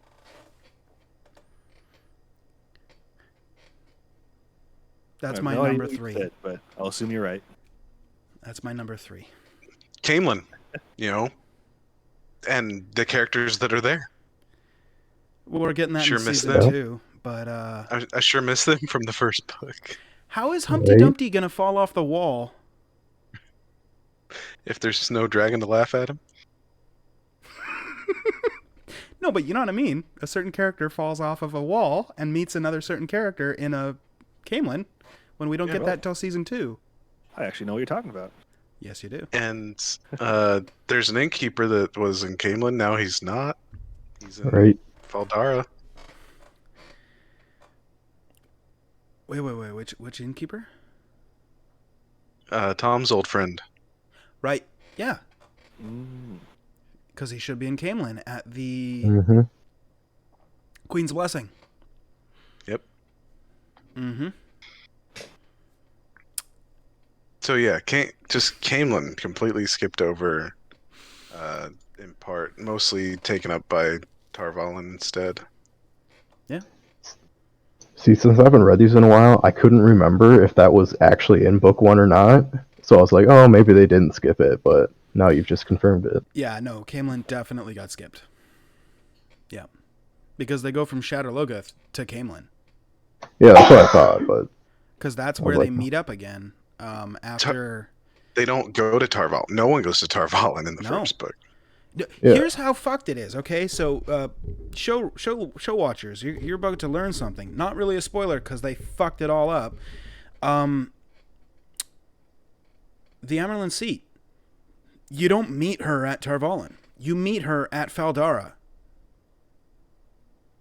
Like, she literally goes there because that's where Moraine is, and that's where, you know, the 2 new prospective novices are that everybody's heard so much about, and these 3 random boys, and a lot of shit happens at Faldara, most of which happened in the show, referring to Paladin Fane with the dagger and all that stuff.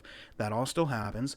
The attack on the Tarwin's Gap happens, well, though Tarwin's Gap is supposed to be like miles away from the fucking Faldara. I don't know why it's like literally at their back door, but whatever. Yeah, they're literally supposed to go from Shadowlogoth to Camelin, do all the shit there. That's where they all regroup, and then they just go, hey, fuck it. Ways, Faldara, Eye of the World. You know, they come out of Right. fucking Eye of the World, and that's when fucking Swan shows up. But before they do, Lan's like, hey, man, you gonna bail? And Rand's like, I'm thinking I'm gonna bail. But then he sticks around too long, and the day that he's like, yeah, you know what? I'm gonna get the fuck out of here. And he's like, too late now, sheep herder. I'm going to teach Yeah, you the cat world, crosses the man. courtyard because you've got to meet the Amerlin seat now because she's here. Now, picture this. That's like, assume that everybody in the world is like Catholic and we're all very, very religious. Even those of us that don't really like religion and we're like, fuck the religion. Like, we at least acknowledge that there is only one religion and literally the Pope is the figurehead of everything in the world and the Pope is coming to your town. That's essentially the implication of Faldara in the Eye of the World. It's gone. Cut from the books. That I can at least understand though, because that's a lot of screen time. Guy of the World. The things that happen there in the books. The entity that you meet. The people that are there. The villains that are there. Like all of that. You can name them. Okay. Names won't be spoilers. Too bad. They're- Just be vague about details. There are 3 Forsaken there. And now I'm blanking on the 2 that Balal, aren't Ishamael. Balal, And Agenor, and Agenor. Ashama. Yeah. Yeah. But, and like the confrontations, like everyone, the fact that the boys are Taviran. Oh yeah, the fact that the boys are Taviran and Right.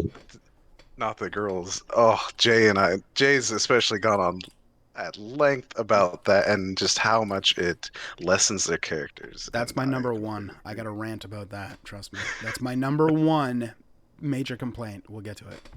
Okay. Keep going. But yeah, that's of all the changes that they made, the Eye of the World is by far just the most gut wrenching how they completely fucked it. Like this is what the first book is named after. This is your big moment. You land this, you stick this landing. You don't just shit all over it. Funny story. That's actually my number 2 point. So we're hitting all 3 You're of my welcome. points in one. My number 2 point was parts of the story being fundamentally changed. There's more to it than just this, but specifically the events at the Eye of the World that you had just mentioned, you have to stick that landing, and they were a gymnast doing like a triple flip on the fucking thing after springboarding, and literally face planting is how they fucking did it. Looked great, and I was entertained the whole time. I loved it. But it's still not it. Like, See, for me, it was a gymnast like that. You expect them to do the triple flip, and they just belly flop. not even a single flip. They just Oh. they try and jump they, over like, the horse thing and just and like, lay there. like a fighter No steps into a cage, has stroke immediately. Like, Yeah. what? That's how it felt. Like that whole episode, man. Mm-hmm. We can get a little bit more specific if you want. If you want to talk about the show, be as specific as you want. But as far as books, you're also good to cover that because it doesn't cover anything from later on. Right. I will say, with the exception of Moraine, the events that happened at the end of this season really, really fucking irritate me. It's part of my number 2, fundamentally changed things, which we'll get to after everybody gives their number 3s. But Moraine can't channel after the last episode. Huh. That is massive for things that have to happen over the next 2 seasons. They've got places to go. Waste, Kyrian, Camelin. They got to go to the fucking, why am I blanking on its name? The Stone. They have to go to the Stone. All of which Moraine needs to be able to channel for because there's certain events that she has to do when she gets there. Lauren looks so confused right now. Don't worry, you're good. Yeah. I know but some of those words. Moraine Go to the needs Rock. Moraine needs to be able to channel. And the fact that now she can't because they just decided to change that in the TV series means either A, another character has to do all that heavy lifting, which if it's all of a sudden Rand, that makes no fucking sense because he's not trained with the power. He has no idea what the fuck he's doing, and all of a sudden for him to be able to pick up all these things out of nowhere makes no fucking sense. And if it's another character, who's it going to be? Is it going to be a familiar character that they already know, Egwene and Nynaeve? Well, that changes their storylines completely. Instead of going to Tar Valon, and doing their shit. I mean, they're going to end up doing that probably. But, do they send another Aes Sedai? For what purpose? Changing it for no reason? Moraine sticks with them the whole time. There's nobody else literally with him. Why would you add that when you took away so much other That's just speculation because that didn't happen. But Moraine now can't channel. So what? Why? Before we get too far into that, Yeah, sorry, go. did you guys have any plot point, any changes that you in particular didn't like? Perrin having a wife, her existence almost made me not want to watch the show. Like that pissed me the fuck off. It's funny. Like as soon as like they said he has a wife, as soon as they said it, like out of my mouth came, they have to kill her. Like, actually, we were talking about that because I was watching all the casting, and every time they would cast somebody, I'd take a screenshot of it, send it to Drew, and be like, "Hey, this is Perrin. Hey, this is Min. Hey, this is Layla." right? this is Layla Ibarra. You're like, who the fuck is that? Be like, I don't know. Literally, there's nobody else in his family with that name. Did they Right. just give him a wife? And his response was, well, they have to kill her. And for those that didn't read it, he's not being mean. Go read the first 4 books and then come back. Anyway, Man, the Falcon is so important to me. Right. fucking massive. The Falcon is 11 books of content and character development. And pivotal to the last fucking book. Yeah, massively. Mhm. But I mean, they can use someone else to fill that role. Granted. Like a particularly ugly little boy. Right. With big ears. Amazon, if you're hiring, I volunteer. I got big ears, see? Right, they're there. Anything else? Any other changes you guys didn't like? Not really a change, but a lack of Elias. Right. Mm-hmm. Like, that's kind of a huge character not there. I'm hoping that they find him in season 2, because otherwise, Perrin being able to make sense of certain events, certain things with himself, won't make sense. Right. Even like stuff that was already like happening in the show. But Look, a dog licks your leg, it happens, okay? Now try and make sense of it without a guide. You know what I'm saying? yeah, I don't know. Not gonna hurt us.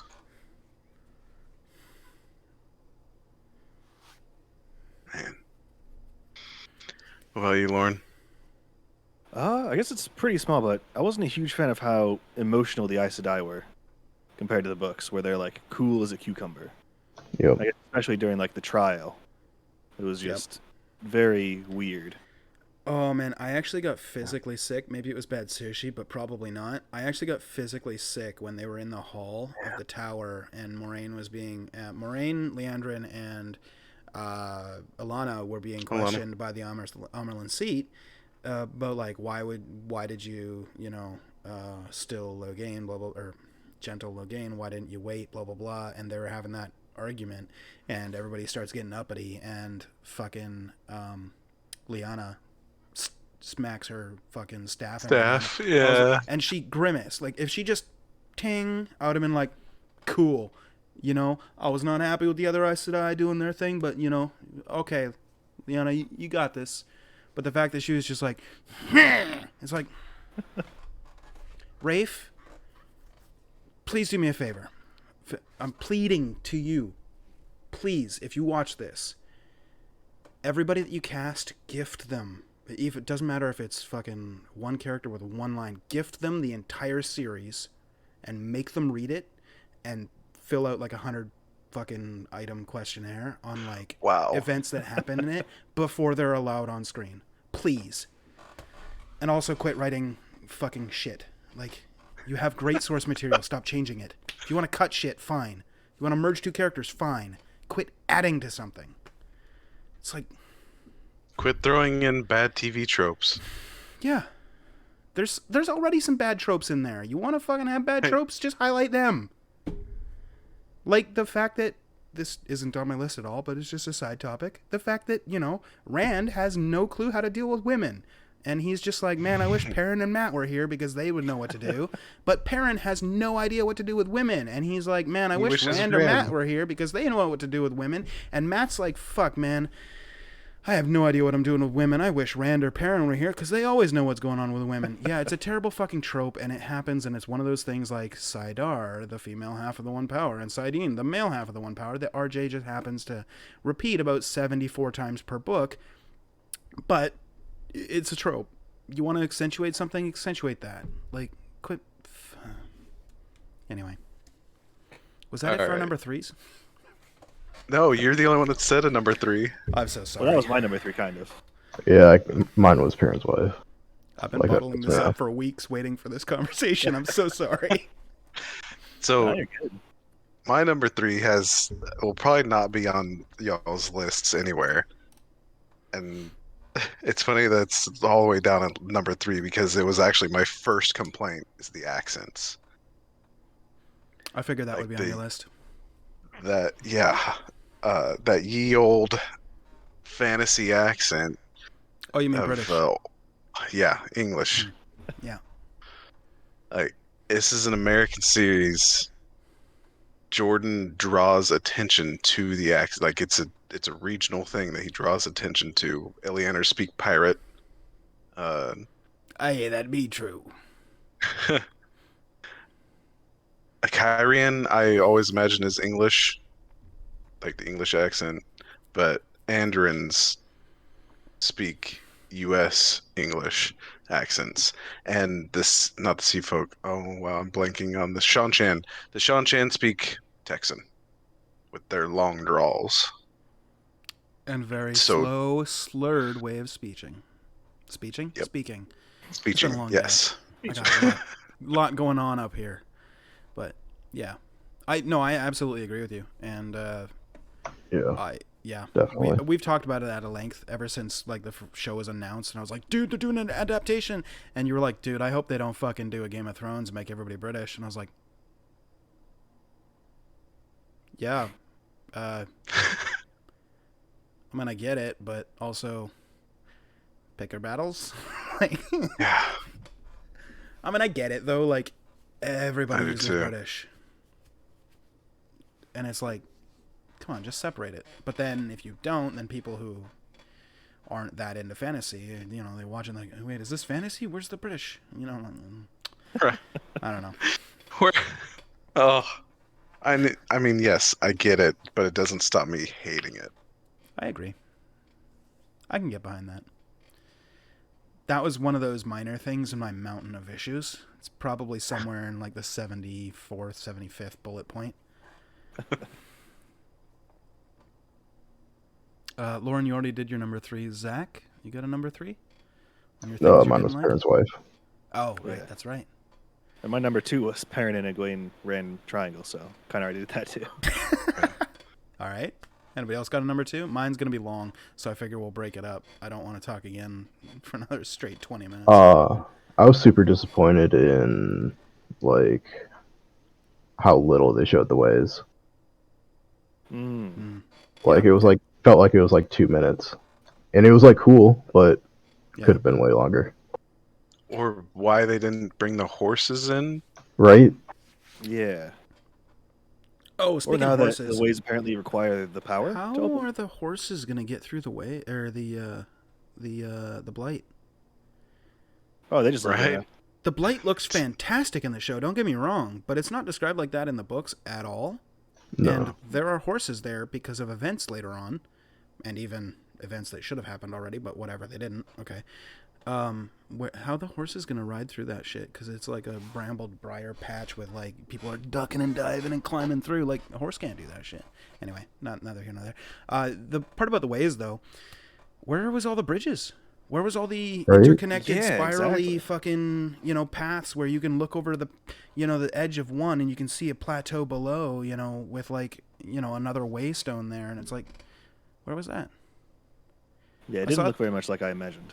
I saw the making of, and the reason why they kept using those hexagonal, whatever, like building platforms is so that they could, like Lego, unassemble them and reassemble them quickly in different formations to make it like appear like it's a different location. It's a Okay. filming trick that they used in like the behind the scenes shit, but yeah. I agree with you though. It was kind of My number 2, I guess I should have gone over it because it kind of was in your number 3, cutting Lews Therin and Ishamael. Ishamael healing Lews Therin. Basically the epilogue to the book. Like cutting that for the Leandrin cold open. Wrong move, man. Wrong move. You guys saw the sci-fi shitty like 15-minute pilot that was made years and years ago by Red something, like Red Robin Entertainment or Red Eagle Entertainment, when they were trying to hold on to the rights, And Harriet McDougal, the widow of Robert Jordan, was like, you guys have got like a year left before we're taking the rights back, so you got to produce something. And they're like, I know, a pilot with Billy Zane. And it was absolutely dog shit. Yeah. Just put that as the cold open, and that would have been better than what Would they have been did. better. Yeah. But instead, we got a random guy being gentled by 4 Reds and Leandrin, and then Moraine hopping onto a horse and riding off, and then title card and little bit of a voiceover as Moraine puts on her gloves and grabs a ter'angreal and puts on her jacket and walks towards the camera, and then Lan comes towards, and hey, you're in the Two Rivers. Like, I mean, explain who Lews Therin is. Give us that prologue. That was cool. The Ishamael, like, that would have been cool. Maybe they don't want to show dead kids in the first 5 seconds of a show, though. Man, I don't know. Cowards. Did they even name Ishamael in the show? Like, did they say his name? I think I heard it once. I don't know if they said Ishamael, but I thought I caught Betrayer of Hope. Yeah, definitely Betrayer of Hope. Ishamael did get mentioned one time by fucking can't remember his name. The warder that Lan drinks with that gives him the sleepy go bye drink. Steppen. Steppen mentions it when he's like lighting the incense, and Lan's like, really? A ward against the Forsaken? And he's like, what? Habits die hard or whatever. He's like, which one are you protecting yourself against? And he's like, Ishamael, the Betrayer of Hope or whatever. And then later on, eventually, somebody does mention Betrayer of Hope one time. That's the only references I caught. Like, or even the fact that that wasn't the Dark One, and it was him, just one of the Forsaken. Yeah. Well, I think for that, it kind of makes sense. I mean, I wish they would have made a little bit more mention to it, but I think the reason why they're being vague, and this might be spoilery kind-of-ish, but probably not, is because Rand doesn't even know that he didn't kill the Dark One until, like, book 3. Like, he thought he killed the Dark One. Like, he kills 2 Forsaken and the Dark One at the end of the first book, and then goes on a prolonged jog for 2 books. And Hell, even the wiki page says it's the Dark One. Does it really? On Wikipedia. Okay, so I imagine it's going to come up next season at some point. The Dark One's touch on the world somewhere. Bubble of Evil, maybe. And then they'll be like, Rand will be like, I killed him. What are you talking about? Shaitan is dead. Why'd you speak his name? What are you talking about? He's dead. And it's like, no, that was Ishamael. They're like, oh. Shit. Maybe it's going to be something like that, but... Yeah, I guess. They should have definitely drawn more attention to it, especially because Rafe said that he was expanding the roles of Logain and the Forsaken. He specifically mentioned Logain and the Forsaken will have expanded roles in the TV series. I really like Logain. Same. Yeah, I did too. But, like, expanded roles for the Forsaken, so we got, 4 minutes of screen time of Ishamael? Like, Right. 10 minutes in the last episode? 2 of the other Forsaken that show up there are cut completely. Expanded rules, huh? Okay. Expanded roles. But maybe they're just talking about, like, later on. Falma better be nuts, or else I'm a fucking riot. Let's put it that way. Anybody else got a number 2? Before I just number 2 all over this. See what I did there? Brian would be proud. Yes, he would. All right, fuck it. Here we go. Epic rant number 2. This might not be epic, but I alluded to this before. Parts of the story being fundamentally changed. It's kind of a big deal for me, and it ties tightly into my number 1 point, but I'm going to separate them for this purpose. There are changes that were made different in the books and changed how a character arc goes. The best example, Moraine being cut off after the events of the Eye of the World. Okay, so Ishamael's dangerous and powerful, and of course treats her like a puppet because that's how powerful he is. Even while also fucking with Rand in the dream world at the same time. because he's that fucking powerful. Okay, he's powerful. We get it.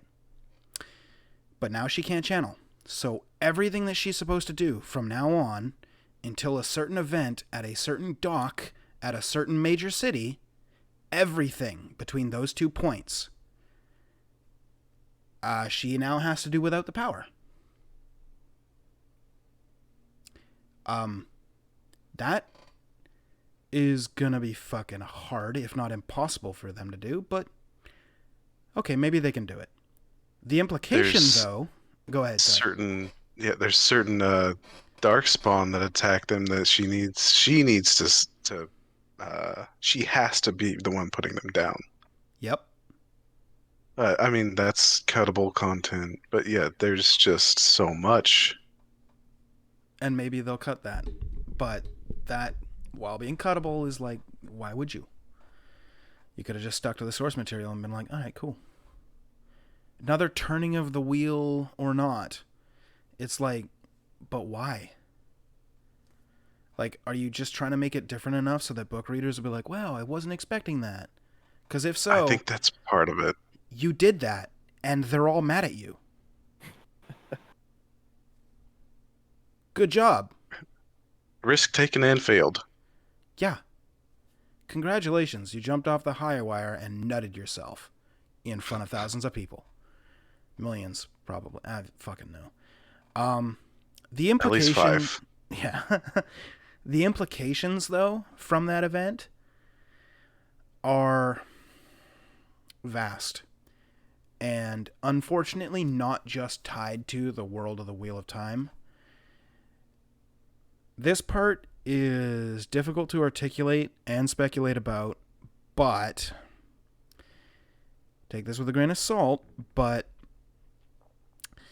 it makes me think that with a certain actor of high profile as Rosamund Pike is, that maybe the events at the docks won't even happen now because she would have to leave the show for 3 seasons. And maybe they're planning to keep her in the show the whole time, and this is a surrogate for some other event. And the fallout from it, from that event, is so pivotal in every other character. Literally every other character in the Wheel of Time is touched by that event, which draws back to Moiraine being fucking cut off from the one power here. That one event is so fucking big that the implications from that ripple throughout the entire show. And if they literally did that so that she wouldn't have to leave the show for a season or 2, that is fucking massive. And kind of like, wow, ego boost? I'm fucking praying that that's not why they're doing it. But I know that actors have egos. Everybody has an ego. I mean, that's fine. Some egos are healthy. I know that a lot of actors, especially A-list ones, have fucking huge egos. And if they're not like the first name on the billboard, they fucking throw a fit. I don't know if Rosamund is like that. I've never met her. I've never heard of anything like that. But it wouldn't be fucking way outside of the realm of possibility that that could be the case. Maybe I'm just speculating and this is me talking on my ass, and I hope so. But if that's the case, that would fucking bug me. I just don't know why they needed to do that. Now, here's the thing. Despite that being said, I do have a devil's advocate to my own complaint. And it's going to be a cop-out if they fucking do it, but I kind of think that they're probably going to do it. Here's the cop-out. Moiraine, when she left Fal Dara, muted the bond. Then they went into the battle at the Eye of the World. And Ishamael cut her off from the One Power. So now her bond is just muted permanently. I mean, they're still bonded together, but they can't feel each other. They know that because that was literally some of the last words said in the entire show last season. Maybe Nynaeve is going to be the one to break that because she's so much more powerful. It would just be one more thing for her to just fix things that she's already so powerful. And I just fucking hope they don't do that because that's such a cop-out. If they don't, and literally they leave things as they are right now, Lan and Moraine are both just lesser characters now. They're less effective in fighting, and every other benefit of their bond. It just ignoring the fact that all of these implications that Moraine needs to have the one power to do all these different events leading up to the docks at a certain city. Every single event, she doesn't have the power. But not only that, she also can't feel her warder, and her warder can't feel her. Even those implications are pretty fucking big. And they're just gone now. Why change that fundamental part of the story for no reason? All right, if you're swerving the book readers, you fucked up. If you're trying to write your own story, don't fucking try and add on perfection, bro. It's already perfect. Don't fuck with it. I wonder if they have one or both of the girls take her place and they don't go to the tower. Yeah, that's what I was kind of thinking. Fuck. My future prediction, I guess, is that this is not permanent for Moraine, because the other person that we've seen cut off from the power is Ashes currently. So I'm assuming that she'll get it back at some point, and until then, she is the mentor figure to like guide others how to use the power, and then eventually she'll get it back. He's even more Gandalf than she was. Yep. Ashes. The burnout from power is the other person who lost the power, and they like vaporized when they were all linked and overuse of the power. Paldara. Yeah. Oh, yeah, they burned out. Yeah, okay. I thought you meant like somebody literally was cut off from the power and they're still around. And I'm like, what? Yeah, those have different implications for Che and I. Yeah, Okay, yeah. Because we're much further in the, once you get a lot further, you're going to understand why that didn't make any sense at all. But you're good. Okay. I think I caught up to you now. Yeah. I mean, also, what the fuck was the point of Egwene healing Nynaeve from apparently being dead? Being dead is the one thing you can't fix with healing. Period. That is like literally rule 1, like thou shalt not kill. Right. Literally There's a- the I'm first pretty sure she tenet was like of not channeling. dead at that point. It's probably That not. was really like, just reminds me of the scene where Rand in the stone. Mm-hmm. God, I want to see that. But if he brings that, me too, and I hope they include it. But you know if they do, now there's gonna be like, Rand isn't as strong as Egwene, huh? Ugh. Because he couldn't, she did. Yeah. But don't worry, she's Ta'Veren. She's expected to do good things. Ugh. Not probably. We'll get to that. Oh, we will. That's my number one. No, but it like on that note too, like with the parts of things being fundamentally changed. Nynaeve. Ignoring everything else, whatever, fine. The battle at Faldara. She goes out there with Egwene, they're like, we need channelers, blah, blah, blah. And there's like 4 channelers in the whole fucking place.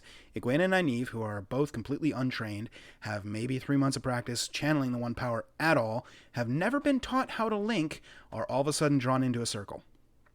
With 2 women that are not Aes Sedai, one of which in the books barely makes it to accepted. The other one is a character that I assume is a throwaway character because she's not even given a name in the show. But Amalise, the quite literally like Ingtar's wife or sister. In the book, sister. I don't know what their relationship is in the show. I'm pretty sure still brother sister. Okay. So Amalisa barely accepted, which basically means like she ain't fucking good enough, bros. In the books, with unnamed woman, clearly not an Aes Sedai. So you have to reach a minimum level of power to be able to become an Aes Sedai. They don't just let anybody who can channel become an Aes Sedai. It takes years and years and years and years of being a novice, usually somewhere in the neighborhood of 6 to 8, and then it takes another 6 to 10, usually, years of being accepted before you can even take your test to become Aes Sedai. Then you can become an Aes Sedai. Like, literally years. And Aes Sedai do not teach linking to accepted or novices because it is extremely dangerous, because it leaves you completely unprotected. So, why can Egwene and Nynaeve just join a circle randomly in the 7th episode? When Because they haven't need been a trained. episode. Oh, okay. Follow-up question. Why was Egwene able to bring Nynaeve back from the dead, or almost dead, without absolutely any training whatsoever? And in the books, at least, healing is her weakest channeling power. She's strongest in the elements, like earth. That's like her big... She's literally the only one of this age able to make Quendiar. You'll find out what that is later on. Don't worry, it's not a huge spoiler. Wait, wasn't there Quaindiar in this season? Or am Maybe. I hallucinating? I thought like they pointed out or said something about point out something that was Quaindiar. They might have. Oh, yeah, the seals. Yeah. Okay, yeah, the seals. Yeah, the seals are Quendiar, and they're breaking. And oh no. But yeah, I mean, Egwene, quite literally until like book 10, is like the only living person that the books even record knowledge of that can actually make Quendiar. And she teaches sisters, Aes Sedai, that have been Aes Sedai for 80, 110, 200 years, how to do it. Because she figures that out on her own. After like 2 years of training. But hey, she can join a circle and heal somebody from almost dead with absolutely no training. For a Ta'Veren. that, Ta'Veren. it did seem in the very last episode they were purposely trying to make you think that people were going to die, and then not actually killing them. And I think Rafe mentioned that it's basically to prepare people for characters that are going to die that don't die in the books, or characters that survive that don't survive, characters that are completely changed, stuff like that. It's the same reason that Loyal at the very end is left ambiguously dead, even though he's not dead. Yeah, he did tweet later on because he got so much backlash. He tweeted, like, Loyal is not dead. Like, it's literally one of his tweets. Loyal is not dead. It's like, okay.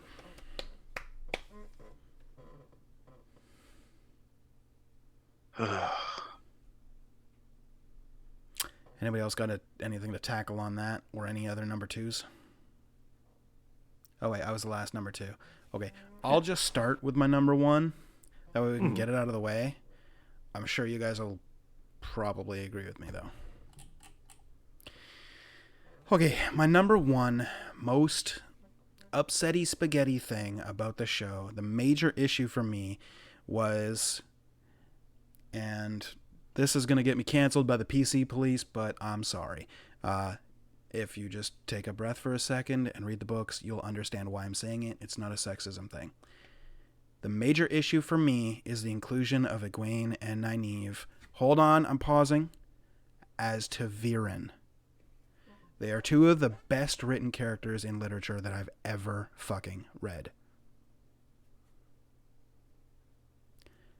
The possibility of the dragon being female, while absurd as a book reader, fine. Because that's not how it has worked ever in the books. So for them to change it, that's just them being woke in the TV show. Fine. I'll give you a pass on that. Fine. But in the books, the 3 boys are the Ta'Verens. Now, for those that didn't read, the Wheel of Time universe, think of it as a loom, a massive loom, and every life is a thread, and your thread gets woven into a pattern. That is the pattern, the age lace. That's our lives. Ta'Veren are a special thread. They don't get woven in the pattern. They weave everything else around them. That's their special way of saying they're special. If you were to convert it to superheroes, Ta'Veren are the people like the Hulk or Spider-Man, except the latest MCU version of Spider-Man. I'm not counting that. That's technology based. What I'm saying is they are inherently powerful or special because of something outside of normal whatever. Egwene and Nynaeve would be like Batman and Iron Man. Absolutely not special in any way, aside from the fact that they are just brilliant fucking characters who made choices and became fucking awesome due to their choices and nothing else. Sure, they had some help in the fact that they had a ton of money, but ignore that for a second. I'm only looking at them as themselves as an entity versus comic book Peter Parker gets bit by a spider and all of a sudden he can shoot webs everywhere and he can climb up the walls like, man, I'm climbing up the wall. That isn't something you're just born with. That's something he had to get bitten by a radioactive spider. The Hulk had to get gamma rays infused into his body in order to Hulk smash. You see my point. Two things are fundamentally different. The boys in the show are ta'veren. Apparently, so are the girls. In the books, the 3 ta'veren boys are ta'veren for a reason. Rand, obviously the dragon. He's one of the most strongest ta'veren that's ever lived, blah, blah, blah, all the way back as far as Ardor Hawkwing. It's a major fucking plot point. It comes up over and over and over again. There are points where some really fucking powerful, strong-willed characters are standing in front of Rand. They walk into a room determined to say, I'm not going to give you this cookie. And then he goes, hey, can I have that cookie? And they go, yeah, here, have the cookie. Just because of how powerful ta'veren he is. Just by him being there, he changes things around him. Perrin has his own set of things. We've seen glimpses with it. Let's just say he's a little furry for a reason, and that's all I'll say on that. Matt's just, he's a lucky boy. That's how they're ta'veren. In the books, Egwene and Nynaeve are not ta'veren. So there are certain things that they do that are fucking massive. Okay, we mentioned before, you cannot heal somebody from being dead. That is just a law of channeling. And not just a law of channeling like, you shouldn't kill people with the one power. You can totally kill people with the one power. When I say you can't heal someone from the dead, I mean you literally can't. Like gravity. This is red. It is a Coca-Cola cap. It is not brown. It is red. You literally can't raise dead people. That being said, the number 2 thing, you cannot heal somebody from being stilled or gentled. Well, certain character figures out something to do with that. This character is not ta'veren. If you make that character ta'veren, that character's accomplishments then get lessened. If you have a character who isn't special in any way except for the fact that they are absolutely brilliant characters and they go on and have this awesome fucking story where they overcome obstacle after obstacle after obstacle after obstacle, and they overcome these things and they become awesome characters despite that, or because of that, to the point where, again, Egwene and Nynaeve are 2 of the best written female characters in anything I've ever read.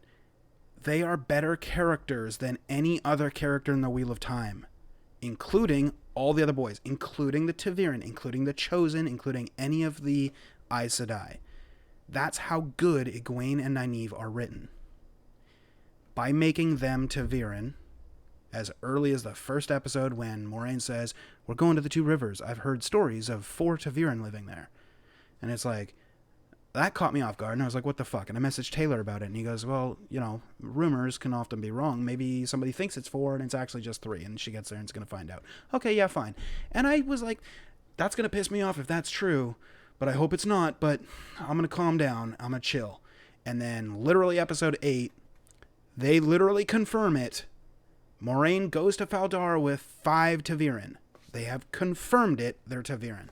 You are minimizing their actions all the way on for, slightly spoiler while I hold up my hand, healing stilling, healing gentling, the reunification of the One Tower, the Flame of Tar Valon, the Weave, are all less significant now because they are ta'veren. Because they're ta'veren, all those things have now been lessened, which means these 2 characters that I hold up with such fucking reverence that they are massively well and above all the other characters in the entire series are now lesser because, well, they're expected to do that. Of course they're ta'veren. Instead of just being awesome characters awesome female characters, which you rarely get in fantasy, now they're lessened because, of course, they did those things. They're Taviran. They're special. Of course they did. That's it for the spoilers, but it's just fucking infuriates me. And I fucking hope that they didn't do it as some sort of like woke nod. They did. I fucking hate PC They definitely culture. did. Yeah. I fucking hate PC culture. I hate diversity in casting. Now, before this gets super controversial, I hate diversity in casting. I do not hate diversity in representation. Period. If a character is written as white and you cast a black guy, you know, some people would be like, wow, that's diversity in casting. Yeah, that's great. That's great. But then if you have a black character and you cast them as a white person, that's racist. You can't have it both ways. If you want to change something, and diversity happens with the writing. Anyway, I don't really feel strongly anyway about any of the casting choices in the show, whether it's black, white, brown, yellow, purple, whatever. I don't care. That I'm not really upset about. The part that really upset me, though, is literally just making them Taviran. Because the implications, as I said while I was spoiling a little bit while my hand was up, the implications are far-reaching. And I can't overstate it enough how much that fucking pissed me off. And I hope they fucking retcon it. Because if they don't, that is going to turn this show, which I actually love despite the fucking issues that I brought up, into a massive fucking dumpster fire that I will fucking watch burn to the ground without even giving it the dignity of pissing on it to put it out. Because it is... I not necessarily just because it's like a woke thing, but because if it is a woke thing, it's the wrong woke thing. If you want to do it just to be like, look, strong female characters, you're literally doing them disservice by telling everybody like they're special because the pattern wills them to be special. They were already special because they're fucking fantastic characters. And you're literally muting them. You're literally cutting their legs out from underneath them by setting them out the gate that they're special. Because all of their achievements are now not as important. Because they were expected to do that. Because of course they're special. Instead of just being fucking fantastic characters that did things through sheer force of will. And somebody please jump in here before I keep talking for another hour. I mean, that would probably be mine too. Like, I was super pissed about that. Like, the first episode, it was that and fucking Parent's Wife, and I was just like, what the fuck is this shit? Yeah, they really didn't start off with the greatest foot with the readers. Even if it's another turning of the wheel. Like, Yeah. Tavirans exist through the pattern. A Taviran is reborn again and again and again, just like everybody is. What about you, Lauren? What's your number one? Well, it's not nearly as strong as Jay's, but it's just a minor thing. I wasn't a huge fan of the hand waving during the using of the one power. Kind of felt like I was watching like Avatar: The Last Airbender or like Naruto, where they're like, when they're doing this huge hand motions. It was not exactly how I imagined it, but not a huge thing. I was actually okay with that, which surprised me. Although, Well, it's I'm mentioned sure in the it'll- books. yeah, I'm sure it'll bother me later. But Aes Sedai, like, have trained for so many years. They just do it. They don't need to throw their hands to throw a fireball. They can just do it with their mind, but they do it anyway. So in that regard, it didn't really bother me. It will bother me later on whenever, like, scenes that are described as, like, when Nynaeve matches power with a Forsaken later on. It's just like, it's very much described that they're just standing there staring at each other. Yeah. Yep. That scene specifically,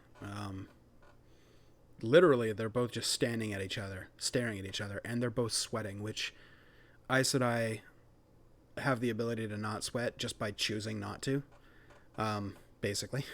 And obviously the Forsaken have known this for forever, since the Age of Legends 2,000 years ago. They know how to do that.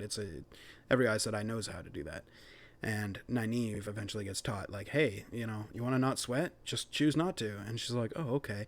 And, like, Don't. during this battle, this one-on-one, her and this Forsaken are literally going so hard at each other one-on-one, and neither is giving an inch, that they both have to just drop concentration on not sweating, to the point where they're both just standing there, sweating buckets, staring at each other, having this epic fucking battle, which I hope they do it on screen, and I hope there's no CGI for it. I hope it's literally them just standing at each other and like like for a good 30 seconds. A, it'll be comedic, and then B, like all the book readers will be like, haha, I remember that. Yeah, good times. Well, that actually brings up one other minor thing. Apparently male channelers and female channelers can see each other using the power now or something?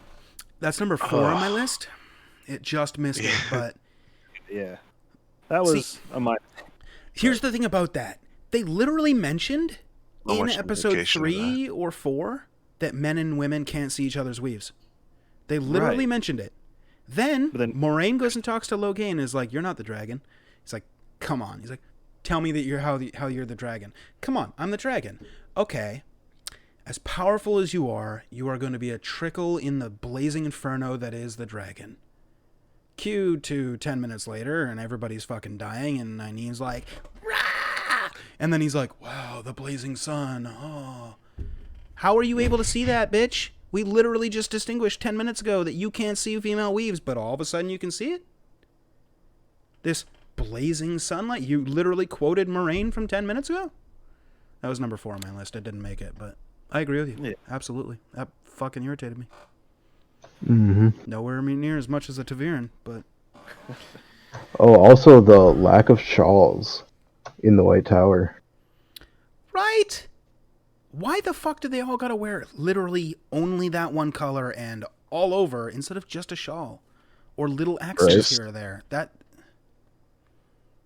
why they Because it's an oversimplification that was not going to be avoidable. Like you need to reach the biggest audience you can, which means all the stupid people. I am wait right a here. minute. You're telling me that that woman wearing all red is in the blue Aja? I don't believe it. Never saw this coming. She's got a green armband though. Does that mean she's blue? I understand what you're saying, like it, but it just kind of irritates me. Like, why not just have them wearing shawls then to denote their Aja? You know, lower thing on my list, like number 5, but I figured it might be high for one of you guys. The rings. I was just about to mention that. Okay. Like, yeah, that kind of went along with the Charles. Like, that wasn't what I was expecting at all. It's very gaudy and like, Yeah, hello. Big. Oh, yeah, I God. was expecting much more minimalist. That just reminds me of like I remember the preview of the first episode I know what you're whenever gonna say. that very We talked first about scene. this. Yeah. Oh God, I hate it. I'm gonna need so a much. room. Vaguely hints at her hand. Yes, Aes Sedai. To everybody in the room. I need a room. Okay. Yeah, Marin and Alvier totally fucking spiked Moraine's boat there, but you know, that's Egwene's mom for you. No, the rings though, like the one thing that I will say about the rings is the cool part about the rings is the setting. I mean, it's supposed to be a snake eating its own tail, literally wrapped around your ring like that. Not supposed to be a band with like the whatever the fuck that is going on up here. Like the ring shouldn't be bigger than your fucking hand, and this one almost is. But the cool part is that gem that's in it is different depending on your Aja. Red ones have a red one. Greens have a green, blues have blue. That's really cool. I like that little bit of an aspect. The dresses But- didn't give it away. Well, no. I mean, you need something to denote their Aja. Yeah, that was what now. I mean, how are you supposed to tell based on what somebody's wearing? Right? You're right. Way You too know? confusing. They need The it ring tattooed is on like their a faces. uniform, you know? Speaking of uniforms, how do they keep the White Cloaks so white when traveling so much God. out there? They must have an army of laundresses following them. I mean, Well, also Launderers. they want to be as pure as possible. You know what? That's probably it. The light cleanses their cloaks of all the filth. Or they just, the channelers they capture, they make them use the one power to clean their shit before they kill them. Before they cut off their hands and eat a fucking Yep. bird with the bones in and everything, too. Yeah, just gotta make them all fancy. Yeah. That makes sense. I hate flashbacks. I didn't like that they start with a cold open of Swan. Was that episode 6 or 7? Yeah. When she was a child helping her father on the boat. Unnecessary. I actually liked that scene because it gave you more of like the human side of Swan that you actually get to see in books 10, 11, 12, 13. Right. But I do agree. It's unnecessary to do it now. Add it in later. Save the screen time for something now that's important. Like, I don't know, like Camelin. Right. Maybe meeting a certain red sister, Morghese, Gawain, Galad, Elaine. I'm not sure we're going to get Elaine. those this season, but... I was okay with her and Moraine being lovers, but I think it would have been fine. That was one change that didn't really ruffle my feathers. Yeah, It's I like, didn't. whatever. Yeah. I think they're called like bed sisters or something in the book, aren't they? Pillow it's, like, friends. kind of Pillow That's it. friends, yeah. Bed sisters. You want to be my bed sister? Right. I actually had something written down here. Okay, yeah, I actually had this point here as something for like the next little topic that we're gonna hit on first. But Moraine and Swan actually having a physical relationship instead of just being old pillow friends from the books. That's literally what I wrote. RJ, Robert Jordan, was kind of antiquated in his view of sexuality, and it's a flaw in the books. It absolutely is. Anybody that's read the books, you know, like the sex scenes, they're glorious. Anybody remember that gem with Min sitting on Rand's lap and shaking her ass on his lap and being like, "I'm gonna show you that I'm a woman, sheep herder." That's literally as spicy as the entire books get. There is I'd say it's a little spicier with the Igloo. Yeah. oh yeah, that, but then whenever the multi-bond. Oh, right, yeah. Oh, Andrel. And two of the girls get drunk. Oh, okay, no. I was thinking Angel Pavaro. You're thinking of Oh. literally the night. Oh, Yeah. it's like I look forward to. Yeah. Okay, But so yeah, that one's spicy. A night drinking of Usquai and hanging out, trying to forget. Warders doing things to block out their Aes Sedai's. Okay, that one's a little bit spicy. But my point is, for most of the books, the conversations around sex and sexuality, just in general, are very minimal or muted, I guess, kind of in a way, and vague. They're alluded to, but not really explicitly mentioned, unless it's... Well, actually, all three of those events are certain three people who are tied to a certain person, so that kind of makes sense why he'd be explicit with it, but with nobody else. It's just kind of weird. yeah. So I did actually really like, while it felt a little bit awkward at first, it was kind of a good change to show the openness of the world and their sexuality. And that kind of ties into Rand with Dana at the that inn where she's like, oh, I put you up in this room so you and Matt can, do whatever and nobody will hear you. And he's like, oh, Matt and I aren't. And she's like, oh, well, no, whatever you are, it's cool. He's like, if I was, I could do better than him. Like, they're showing, like, being gay, being whatever, fucking whatever you do. You love who you love, whatever.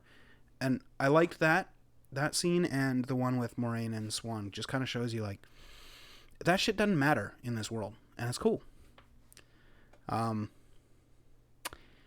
was a little bit awkward, but I think that's also Check because I didn't. Discord. Okay, I just didn't believe Swan and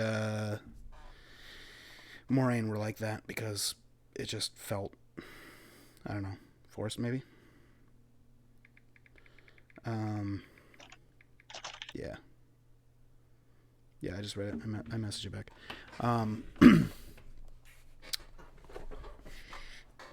All right. Anybody else got anything for their number ones for most disliked thing? I kind of went over it, just the entire Eye of the World. Yeah. That was bad. Like the whole episode was they tried to build tension, but it wasn't. There was no. I didn't feel any tension there. And then the climax was mostly predictable and lackluster. Yeah, episode 8 was probably my least favorite. Yeah.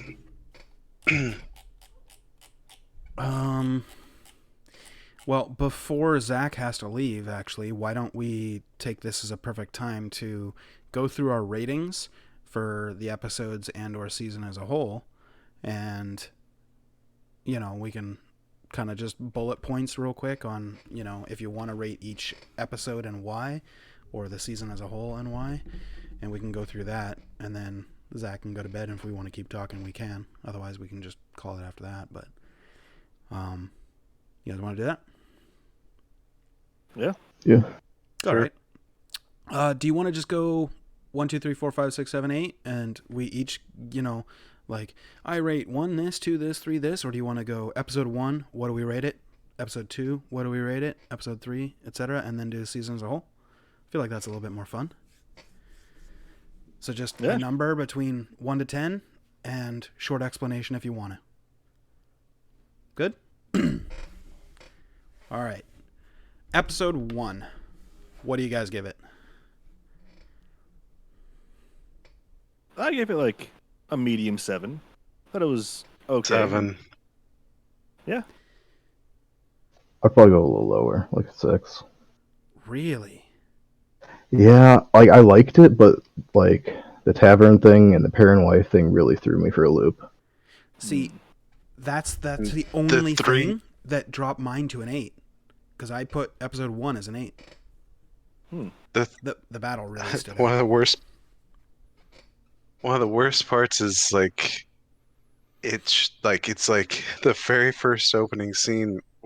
Unless I'm mistaken, it was the Red Sisters and Logain. Yep. Was the cold open. Yeah, I didn't like And then the village, or the Egwene getting tossed in the river. Yep. And then what was the third scene? Third scene was the tavern. Moraine. Walking into the Right. So it was girl two power, rivers. girl power, girl power. Like that was the main theme in the first 3 scenes. Welcome to the like- Wheel of Time. Right. There is 2 kingdoms in the entire fucking books that are male powered. Everything else is female. Endor has queens. You got the White Tower. You've got Just fine. Like the way they implement it and the way it's implemented in the books is great. Yeah. Like it's women that are in control.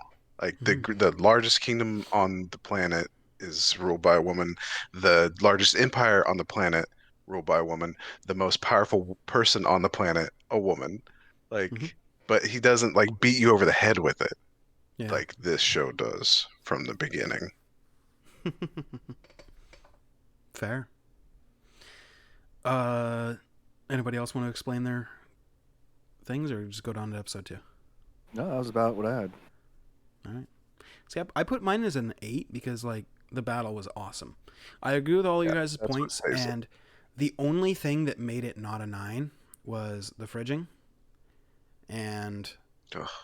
the weirdness of, I don't know if it was directed poorly or just edited poorly, but it just was kind of vibes all over the place. And then the fridging, and I was just like, ugh. Matt and Perrin, And Abel being that- a piece of shit. yeah, Matt and Perrin's backstories knocked it down like a 0.5, and then just the awkwardness of everything was knocked it down the other 0.5. Otherwise, it would have been a 9 for me. So I ranked it an 8. Episode 2, I give an 8. I also gave it an 8. Yeah, I'd say like 7 for this one. It was a little better once I got over shit. Hey, isn't this the one where they sing on the road? That is the one. Yep. Yeah. Hey, I mean, it's our first appearance of Valda. Yep. The song Shadar Yeah. Logoth. Yep. That's Perrin encountering the wolves the first time. Them all having the dreams about the Dark One. Moraine and Rand's kind of spat starting to grow. Trollocs catch up and they got to go across the river, and the man jumps back in on his ferry and goes down with the ship. And then Lan just decides, like, we're going to Shadar Logoth. That's where the episode cuts. Anybody to explain the ratings, or we just go to episode 3?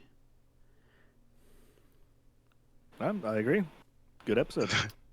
Okay. Episode 3. You guys might you might disagree. I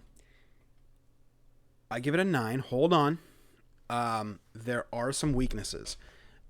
Pretty much every time Egwene and Nynaeve were on, or not Egwene and Nynaeve, sorry, Egwene and Perrin were on screen in this episode, I was like, ugh. Oh.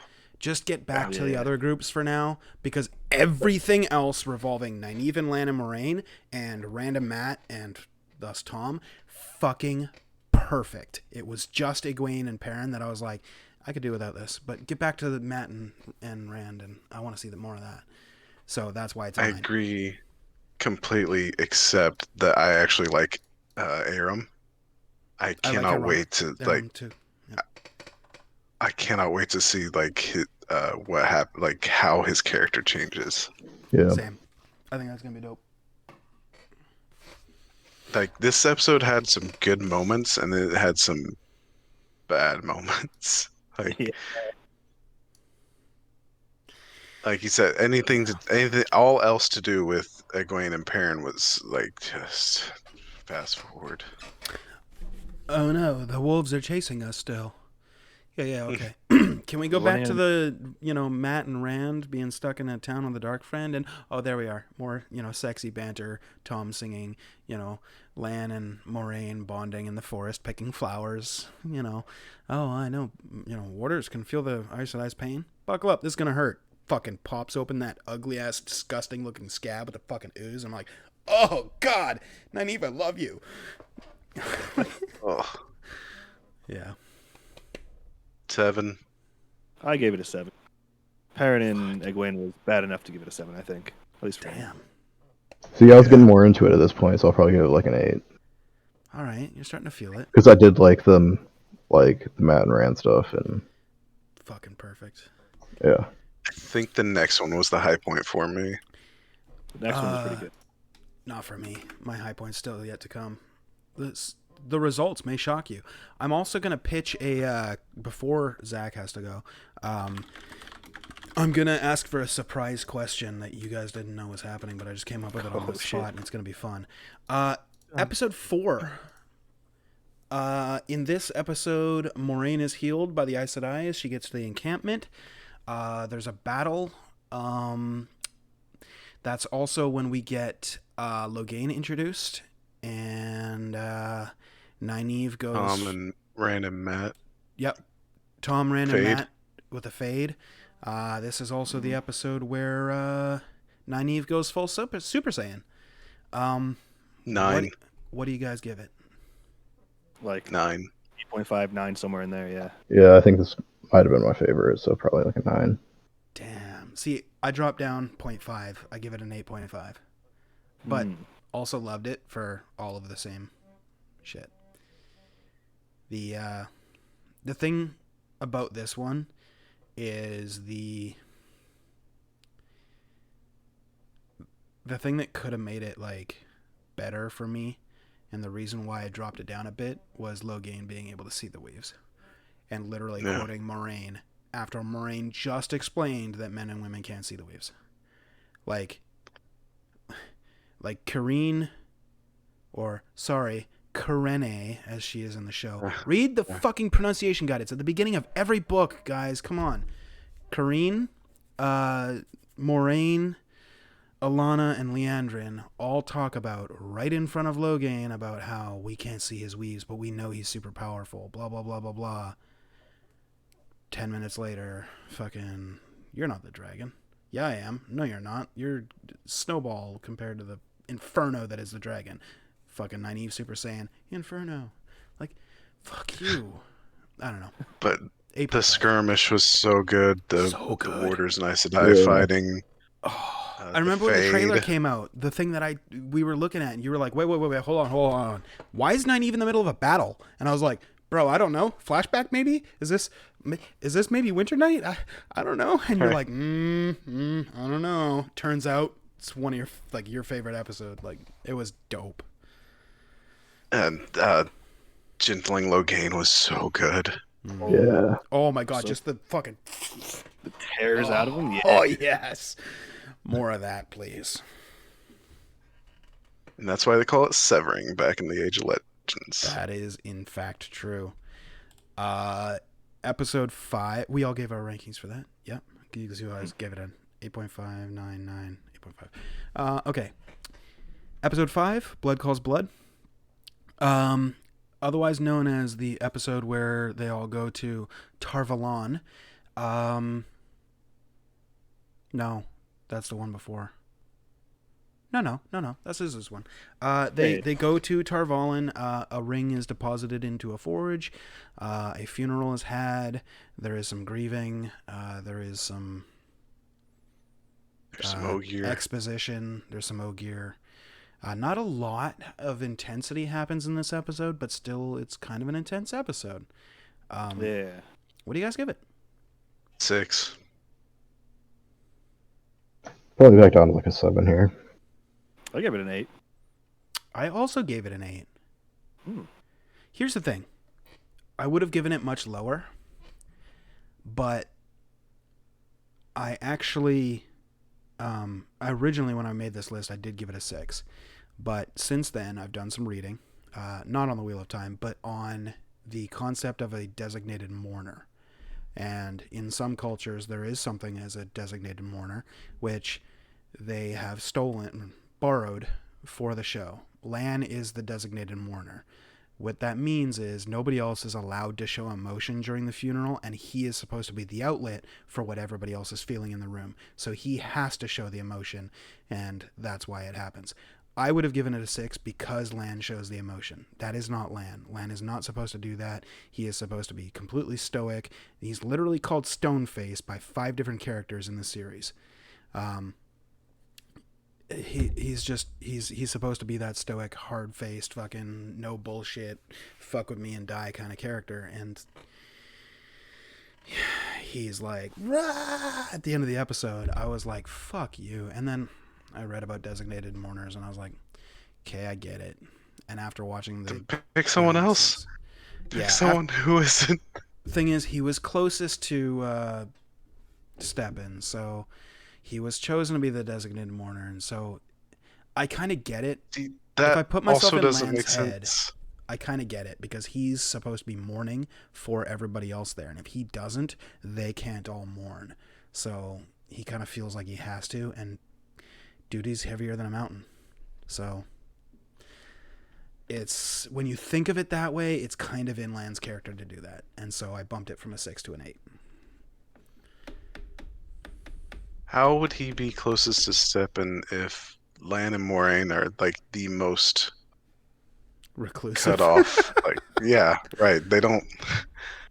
I They don't know. go to the tower. They don't talk to people. I don't know. They just seem to have the most broest connection, I guess. I think the idea is you need a main character to be doing that, otherwise it doesn't feel as impactful. That was kind of when it made no sense. Fair. Are we good with episode 5? Is this the one where the White Cloaks attacked the Harpers? I I don't think so. Or Previous episode. No, this Either is way. the one where Egwene and Perrin escape with the help of wolves. Right. That was episode 5. no, 5 is where they get caught. They're with think- the Tinkers and Because that's it. Yeah, the White Cloaks, with, Waylay, Perrin, Egwene, and the Tinkers. that's the beginning of the episode. They get caught by the Right. Tinkers, and Perrin starts getting tortured. That's the same episode as the Grief, with the Mhm. but they Yeah. escape at the end of the episode. When the Tinkers all link arms and the White Cloaks don't give a shit and they just start punching the shit out of them. I Oh thought that- God, I laughed so hard because that's so in character for the Tinkers. I Yeah. was like, And oh. the White Cloaks. and the White Cloaks, yeah. Right. I mean, that was honestly all the White Cloaks and all the Tinkers clearly read the books. Well done, guys. Cause nailed it. Episode 6, Flame of Tarvalin.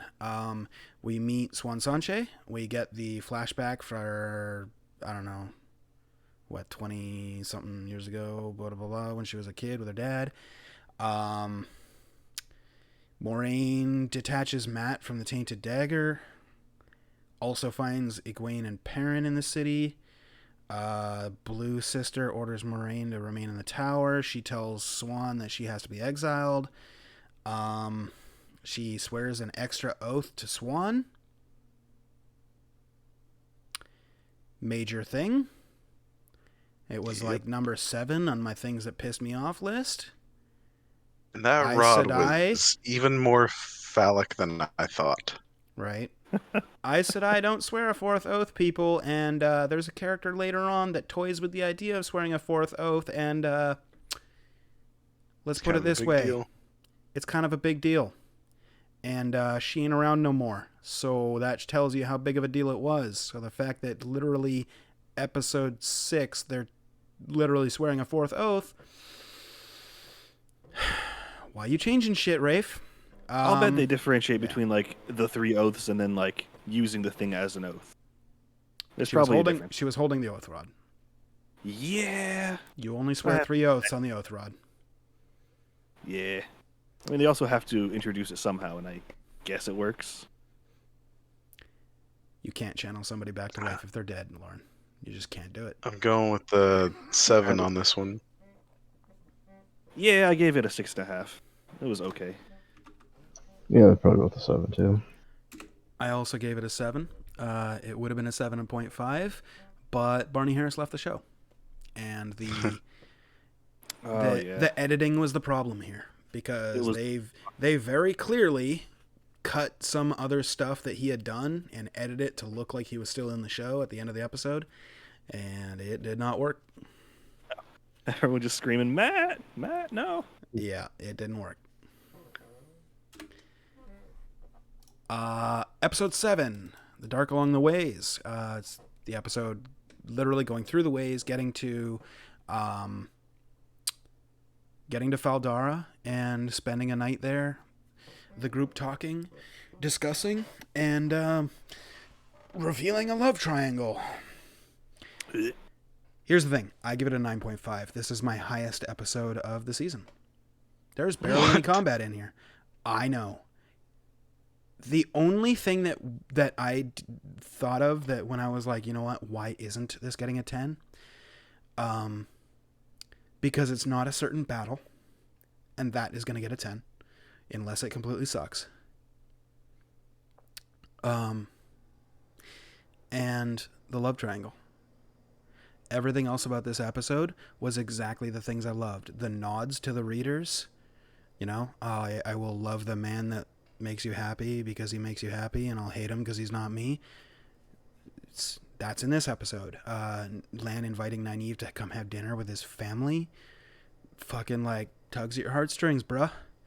Egwene and Rand finally patching up their fucking bullshit, and Egwene coming out like, I thought you'd come and apologize, and he's like, I learned a long time ago, if you want to talk, you'll come to me, you know. And Right. him missing the shots a bunch of times, visiting Min, having a conversation, goes back and shoots fucking 3 bullseyes back to back to back. Like, if you didn't put it together, that's a metaphor. And it culminates at the very end of the episode with him knocking on the door. It's me. Mario. Fucking nailed it. It was also the flashback with Matt, and then him walking into Tar Valon at twilight, which was very clearly the scene where he and Rand had entered Tar Valon the first time, and the camera panned up and it was daylight. They literally just tinted that darker and was like, now he's re-entering. That's just poor editing. Like, just leave that part out. But yeah. Min was good. Not Even Land hooking up was. I mean, Not Even Land their entirety just feels rushed. I do agree, but I love it. I'm a big softie, so 7. I gave it an 8. Yeah, I think I'll go 8. Wow. All right. Now we go to the dumpster fire that is episode 8. I gave it a 5. It is my absolute worst of the season. This was the episode we got the confirmation of there being 5 ta'veren. This is the episode where Egwene and Nynaeve, though not being trained at all, are able to join a circle and fight off a massive army of Trollocs, despite having no training whatsoever. This is the episode where Egwene brings Nynaeve back from the dead. This is the episode where Nynaeve somehow is able to eject Egwene from a circle that she is not actually in control of.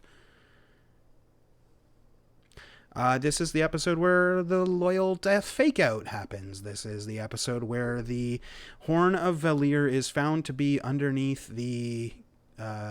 is he king? Under Ingtar's throne. Instead of in the Eye of the World. At the Eye of the World. This is the episode where Moraine gets stilled at the end of the episode. Green Man was cut. Green Man doesn't exist, apparently. Sorry, the Forsaken don't show up. 2 of the Forsaken were cut. Yeah, I mean, there's fucking massive problems. The whole fucking episode was a complete waste of time. I'm sorry. It was fucking garbage. I could do better with fucking 10 friends and a shitty fucking iPhone as filming device. I'm being facetious here. Obviously, I can't. I'm not a filmmaker, but I watched a lot of movies. I watched a lot of TV shows, and this was absolute garbage. I'm sorry. I wouldn't piss on this to put it out. It's not good. It is not good. The first 10 minutes also was like 5. Okay. Yeah.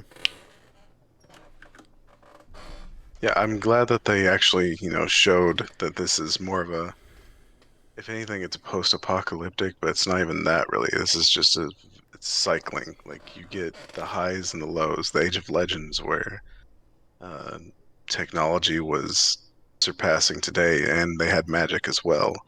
And then now we're in the low, where like it's medieval and need magic just to get by. Yep. Whereas, and without knowing about Luz Theron and like the past / future / the whole Wheel of Time concept, it's just another fantasy series. And here's the thing. Doing the prologue of Ishamael talking to Luz Theron and healing him from the madness and having a 5-10 minute monologue there explaining to him with all the insane shit that he did while he was insane, and explaining to him that they will have this battle over and over and over for forever because that's all it ever is, would have fixed all of that. Yeah. I think the best, which is part of like what I hate the most, but the best part was Ishamael. I think that actor nails that role really well. Yeah, I really liked him. Yeah, he was About good. the only thing in the episode. Mm-hmm. Yeah. So good. That was my imitation of him pushing the arrow into his skull, and yeah, It was really cool. That was cool. It was dope. Yeah, I think I'll give it a 5 as well. It was pretty underwhelming. And they fucked up a lot of shit. Is it a full sweep 5, Lauren? Is that what we're giving it? It's a 5. Oh shit. Yeah. All right. Okay. 2 questions left and then Zach can leave. Sorry, I know. We'll be quick. Season as a whole. I give it an 8.5. I really enjoyed it. I wish I could rate it higher. maybe after a couple of seasons, if they address the things that I've ranted about today and turn out that I do get answers and it all eventually makes sense, then likely it'll be higher. But with the changes currently and the implications just hanging out there, I can't rate it higher than an 8.5. Even though I do love it, even though it's different, the things that I'm upset about are just the things that I wish they just stuck to the shit. But 8.5. I'll go give it an 8. I thought it was pretty good, and I'm very hopeful for season 2 now that they've gotten a lot of the awkwardness out of the way, and hopefully they'll have more episodes, more room to explore the characters and all that, and less rushed. Although I do hear they're planning on combining books 2 and 3, so that'll be interesting. Ooh, no. Part of it Yep. is needed. The other part, fuck no. Yeah. I can already see kind of where they're going with this, with what they've laid down at the last episode, even though I don't like it. Yeah. 6.5. Really? Yeah, just the implications for the future, the changes that they made, the stupid fucking tropes that they decided to use to make characters more interesting.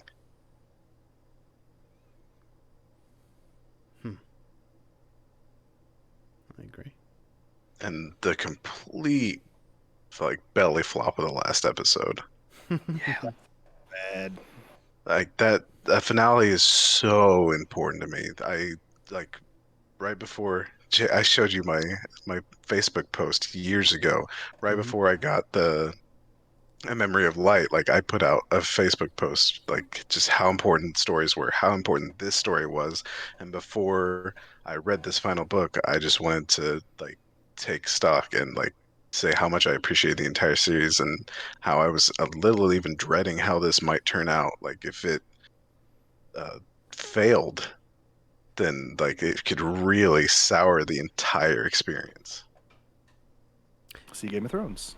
See Lord of the Rings. Just Everything's chuck a great rope in the Till you're lava lake. laying on the side of a mountain and then giant eagles show up and... Thanks. You just lessened the entire rest of the story because you could have just had giant eagles do it the whole time. Thanks for making me wait through 9.5 hours of that bullshit. I mean, that's not the first time that the Giant Eagles Deus Ex Machina the whole thing. But No, I know, but that's like the biggest example of like really, like in Should've just let him extremely die. pop culture. Like everybody's seen Lord of the Rings. Everybody gets that reference.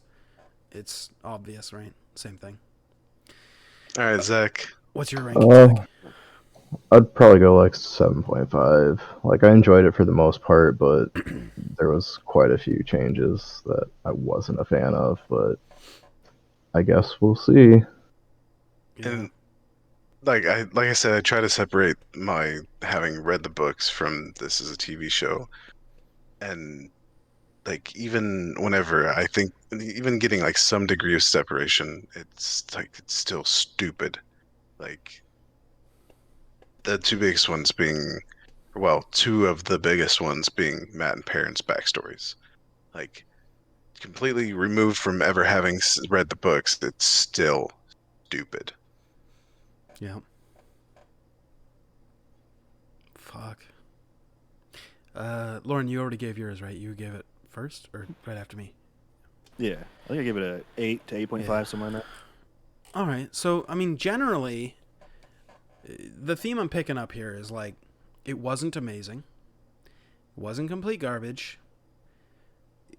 Next season can make or break it for a couple of us.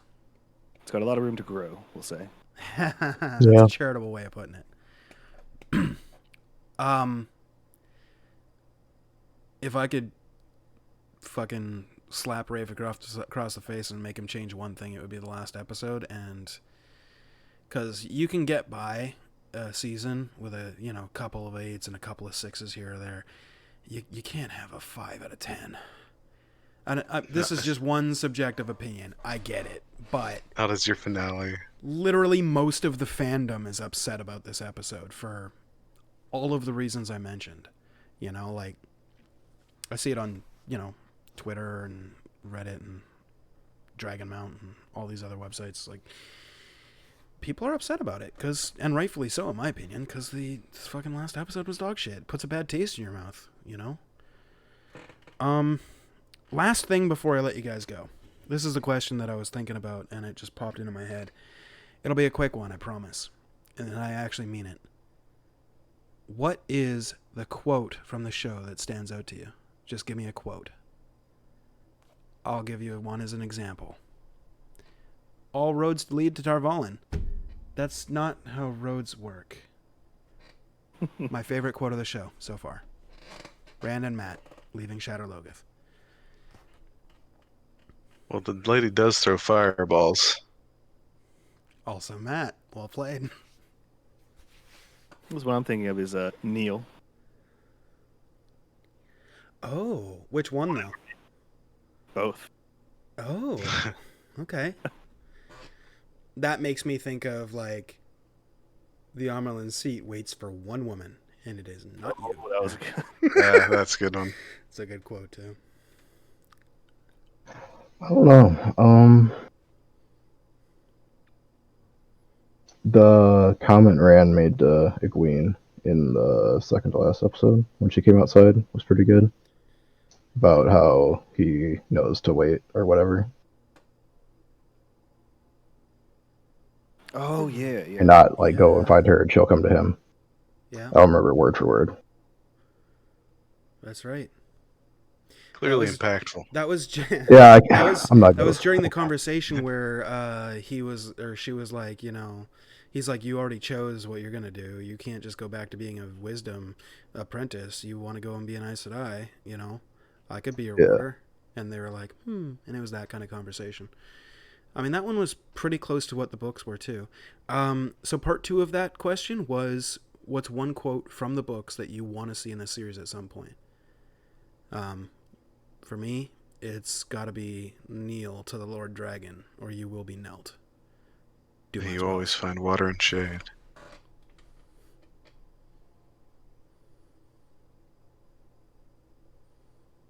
I don't know if I have a specific quote from the books.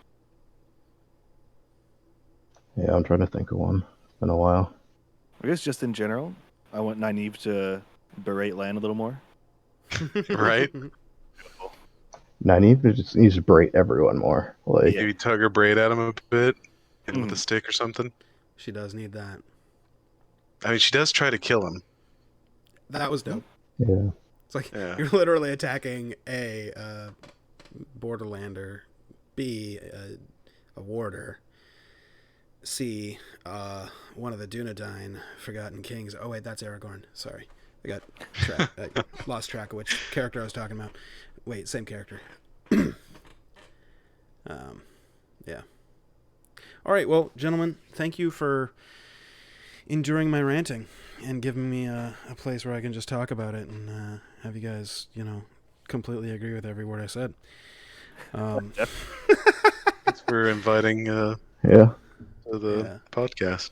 Yeah. Yeah, Hey, it was fun. We'll do it again sometime. I would like to actually have another episode where maybe we talk to some people who haven't even read a word of the books. So Yeah, that'd be interesting. yeah, It's I'd be funny. just to get that perspective. One of the reasons I pushed the Wheel of Time on you so hard in the beginning was just to have someone else to talk to about it. And boy, did you got to be careful what you wish for. Yeah, you see, don't push something on me if you don't want to talk about it a lot because, well, as you know, I will fucking listen to that shit religiously. And like I mentioned earlier that I was literally listening to Mistborn, and then Zach told me King Killer Chronicles. I have listened to the first 2 books because the third one's not out. Come on, Patrick, finish that up. Come on. 11 times each. Like, it's not 15 books, so I don't have to make 9 trips through it. I can do 2 books, the cycle that I've been working for the last like 5 years was like Wheel of Time all the way through, Stormlight 1 and 2 and 3, and then Wheel of Time all the way through, and then Stormlight 1, 2, 3, and then because book 4 came out, I had to go that one. But you can't just start with book 4. You got to go 1, 2, 3, and then 4. But like interspersed in between each one of those would be King Killer or The Long Walk, Dark Tower, stuff like that. Love Stephen King. Raya. The Long Walk is one of my favorite fucking books of all time. And yeah, I tried Raya, whatever. I tried it. I couldn't. I gave it the old college try. I gave it a good 20 hours of listening on the audiobook, and I was just like, no, I can't. It's just couldn't do it. Anyway, you got socials you guys want to plug? Twitters, Reddits, whatever. I don't. Anybody use social media these days? No, I haven't used Facebook in years. Nope. I haven't used MySpace in decades. Okay. Well, Meep streams sometimes, so twitch.tv/dsmeeps. He sometimes streams, so go ahead and follow that. Give him a subscription too. If you have Twitch Prime, you should subscribe here to hit the subscribe with Twitch Prime, and then go to his channel and hit subscribe for like a month and give him $5 too. That'd be cool. Or do his Twitch Prime over there and then come over here and give me the money. Either way, it doesn't matter. We both get the same cut because affiliates get fucked. But anyway, if you're watching this, it's true. If you're watching this on YouTube, check out the Twitch stream. We go D&D on Monday, Tuesdays, and then every now and then we'll do a podcast kind of deal, or maybe I'll be playing a game some other days. But yeah, this was a lot of fun, and can't wait to see the backlash. Anyway, I'm hoping for better things for season 2. I love season 1. Let's go. Despite how much I just shit on it for the last 3 hours, there was things that I loved. We started with that. So, anyway, thanks a lot. See you later. Subscribe. Bye-bye. May you always find water and shade.